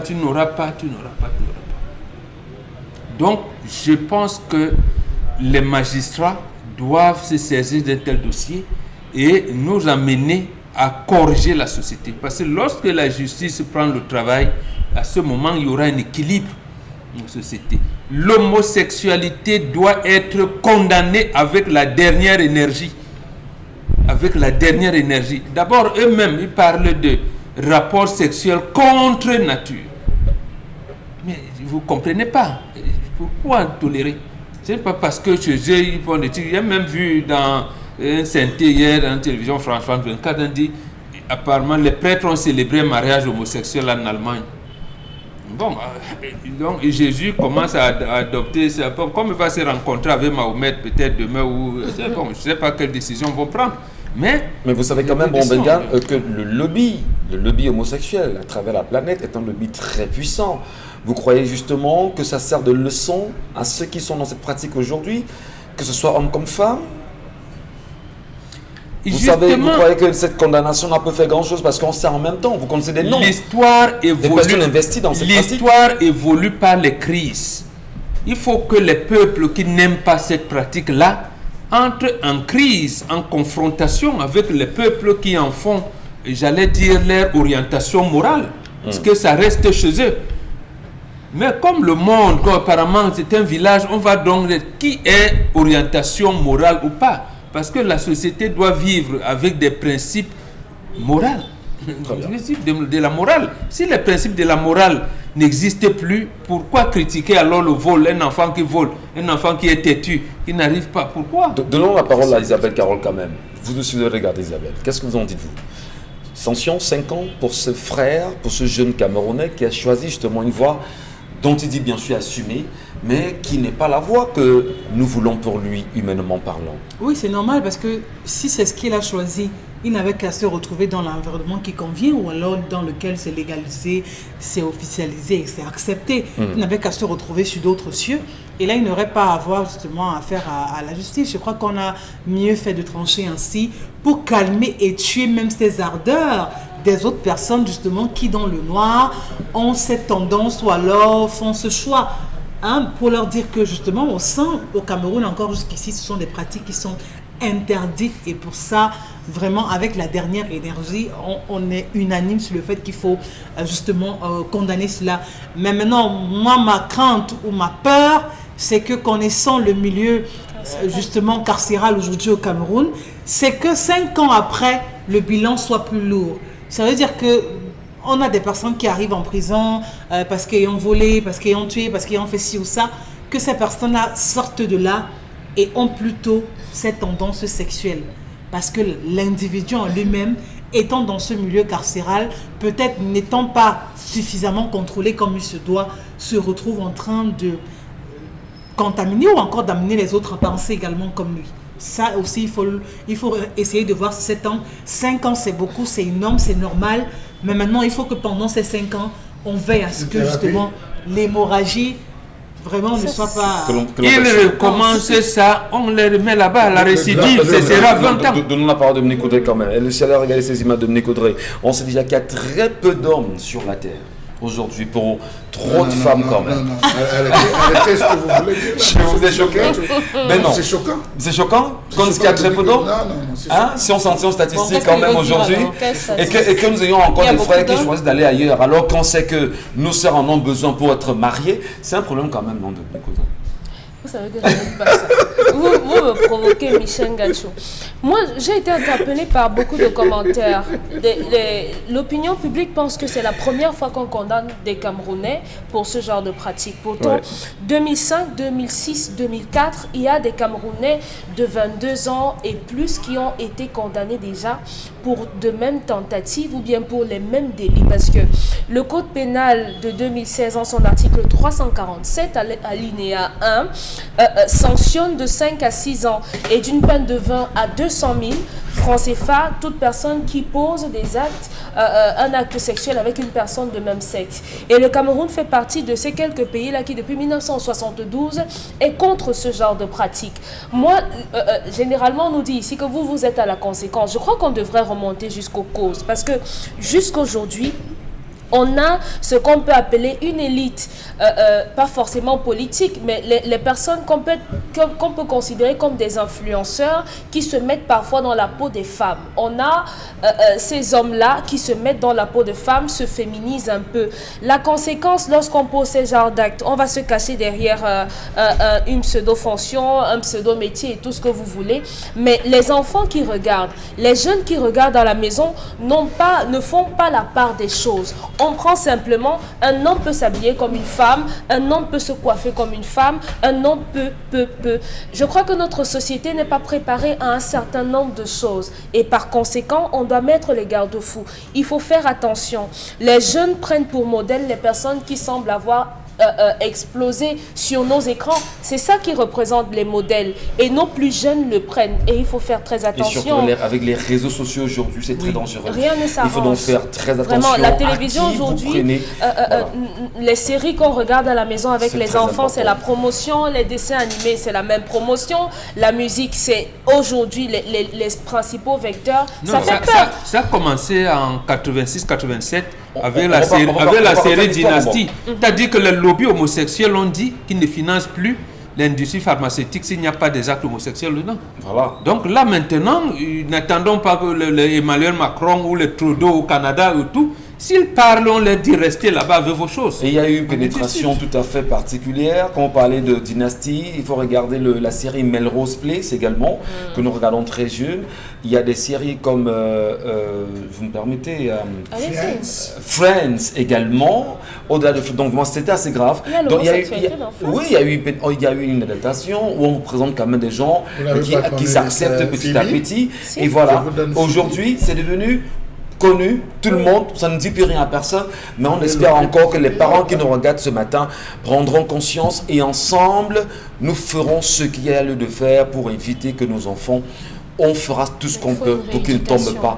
Mais j'ai quand même une enseignante de seconde qui me disait, Madame Ziakam, je permets de la citer, qui me disait en seconde, si votre enfant à 15 ans n'a pas certaines tendances, pour des garçons, vraiment ayez peur, prenez la peine de le ramener. Nous, on demandait à nos femmes, petit papa, est-ce qu'on parlait de lui là dehors? Voilà, Isabelle Carole.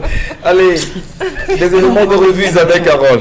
Franchement, est-ce qu'on prenait petit? Oui, petit papa, non, qui porte le nom de nom. Les filles ne rôdent pas ici. Voilà, est-ce qu'on dit dehors là qu'il est quand même? Voilà. Parce que là, ses camarades filles doivent venir prendre les cahiers. Doivent venir prendre les cahiers à la maison. C'est le baromètre. En même temps. Bien sûr. Allez, Isabelle Carole, la revue.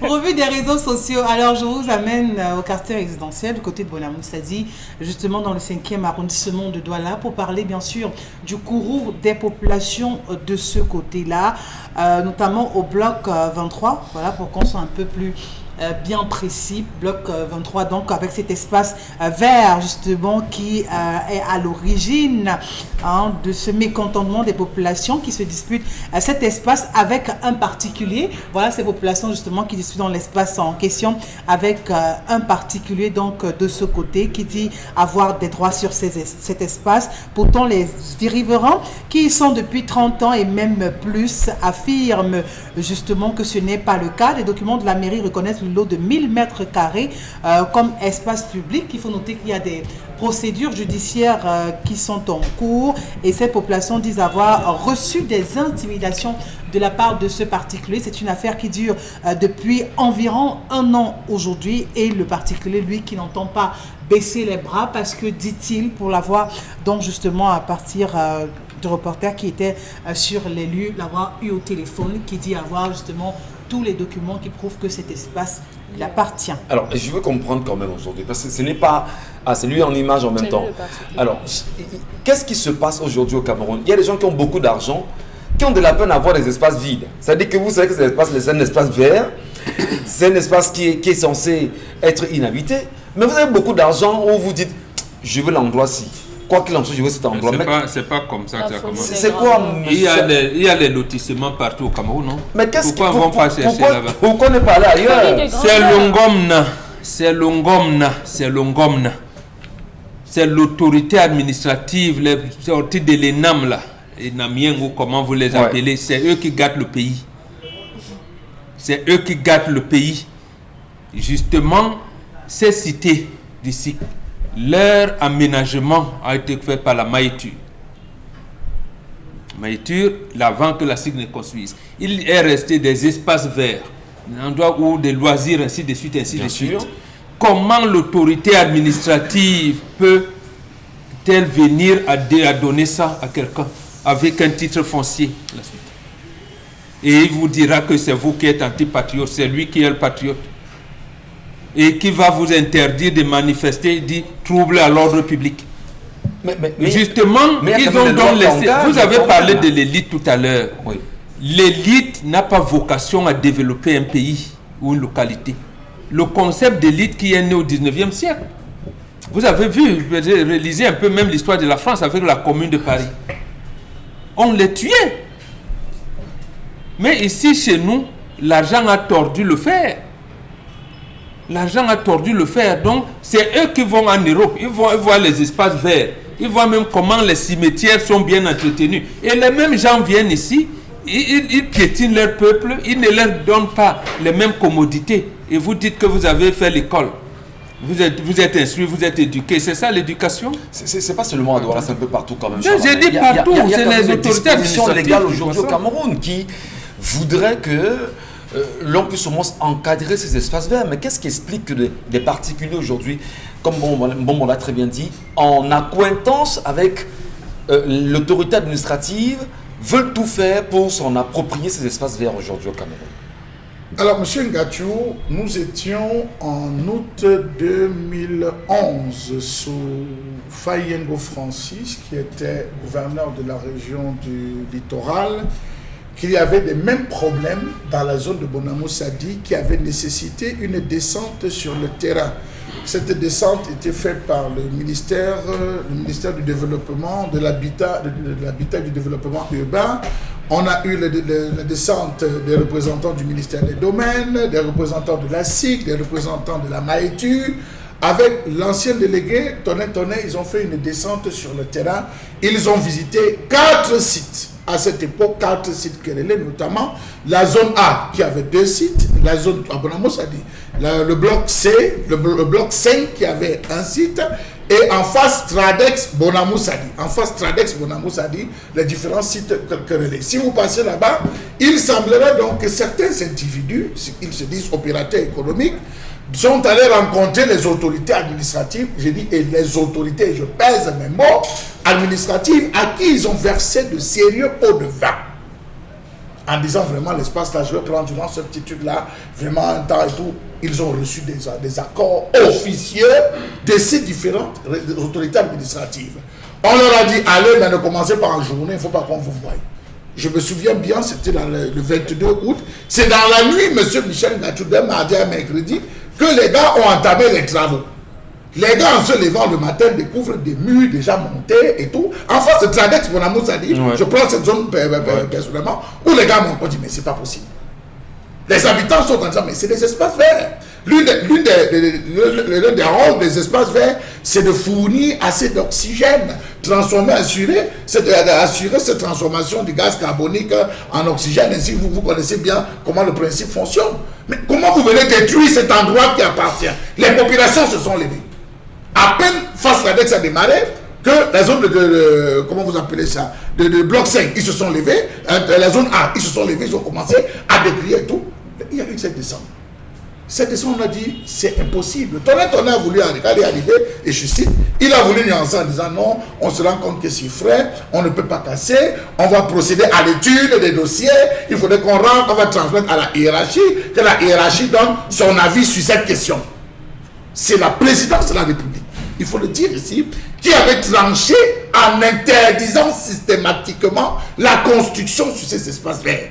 Et on avait notifié M. Michel Ngatiou, les différents responsables et autorités administratives. D'où vient-il donc que quelques mois après, ça ne tarde pas, que des individus viennent encore se tarder d'occuper les espaces verts. Ça veut dire que nous avons des autorités administratives dans cette ville qui sont des corrompus, des mafieux, et il faudrait qu'on sévisse. Mais le maire de la ville, lui, sert à quoi justement dans ce cas? Il a au-dessus de lui l'autorité administrative, le préfet.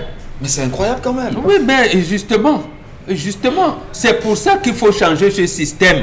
Je vous dis, et c'est observable, ce qu'il y avait à faire, le renouveau a fait. Ce que son cerveau, sa réflexion l'amenait à faire. Ce qui reste à faire pour l'épanouissement du Cameroun et des Camerounais, le renouveau ne peut plus le faire.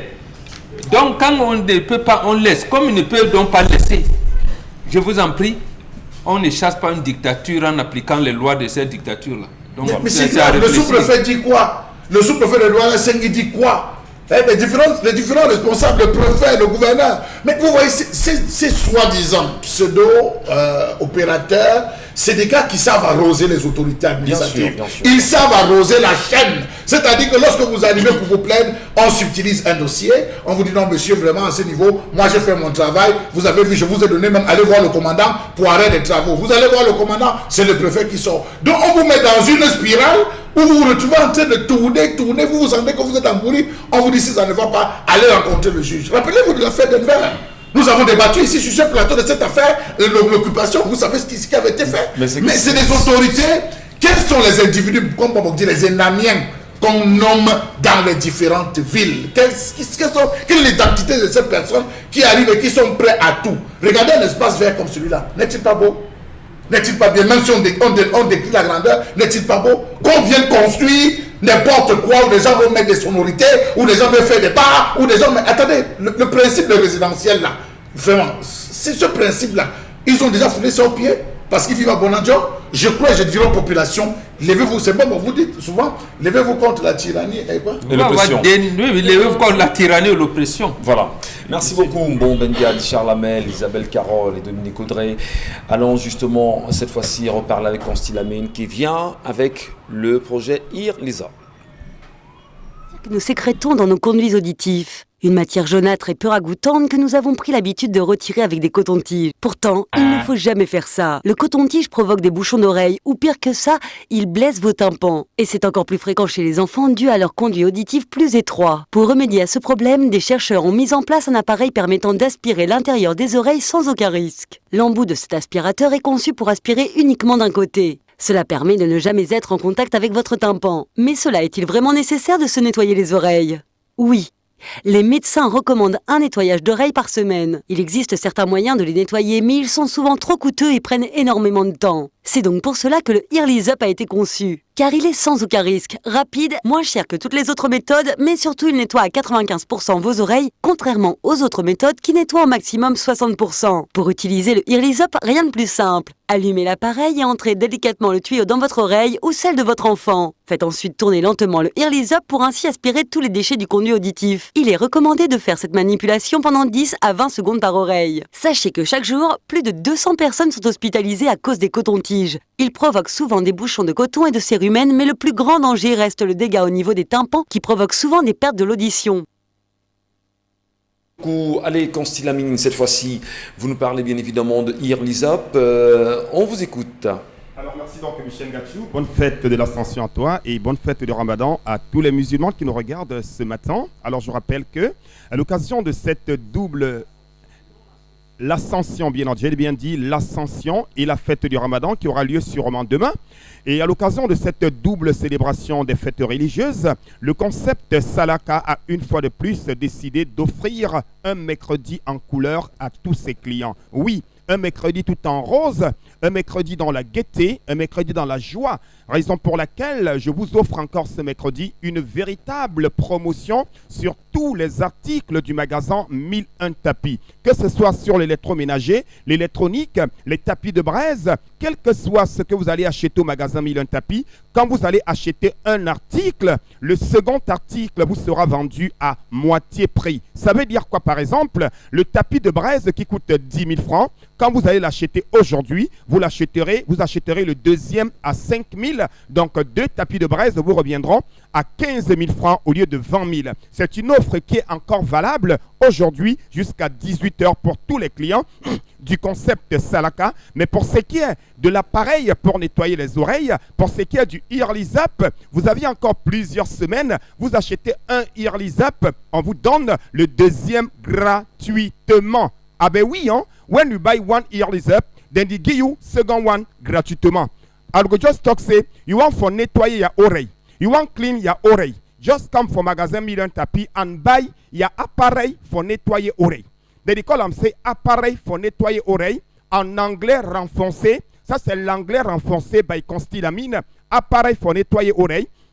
You get for magasin 1001 tapis. Et parlant bien sûr de cet appareil qui nous permet de nettoyer les oreilles, nous sommes toujours dans le cadre de la campagne de sensibilisation après le collège Tchefa, du côté bien sûr de Bonabéry. Ce vendredi, dès 7h30, nous serons devant les élèves du primaire et de la maternelle, toujours à Bonabéry. C'est au groupe scolaire bilingue Étienne le Martyr. Donc c'est l'occasion déjà pour moi d'attirer l'attention de tous les parents qui peuvent venir vivre cette démonstration. Nous aurons l'occasion bien sûr de faire une démonstration pour les élèves. Pourquoi nous choisissons les tout petits? Le spot l'a montré, il est important de nettoyer délicatement les oreilles. On a constaté que certains élèves continuent encore d'utiliser les stylos, d'utiliser les brindilles de balai. On n'a plus besoin de ça dans les établissements, raison pour laquelle le fondateur du groupe scolaire bilingue Étienne le Martyr a sollicité le concept Salaka pour permettre à tous les élèves de vivre une démonstration de l'utilisation du Ear Lease Up. Donc ne l'oubliez pas, vous achetez un Ear Lease Up, le second vous est vendu, c'est-à-dire vous est donné gratuitement. Ça s'appelle appareil pour nettoyer oreilles. Thank you plenty. Bon, si la mine. Allez, on va certainement sortir l'émission avec un petit complément d'infos, effectivement. Alors, on nous fait savoir justement que le temps nous tient à la gauche, madame, messieurs. Merci pour l'intérêt que vous portez chaque jour à nous regarder sur notre antenne. Restez sur Equinox avec la suite des programmes. Quant à nous, nous prenons rendez-vous avec vous demain lorsqu'il sera 10h. Si vous ne faites pas la politique, elle vous fera. À demain.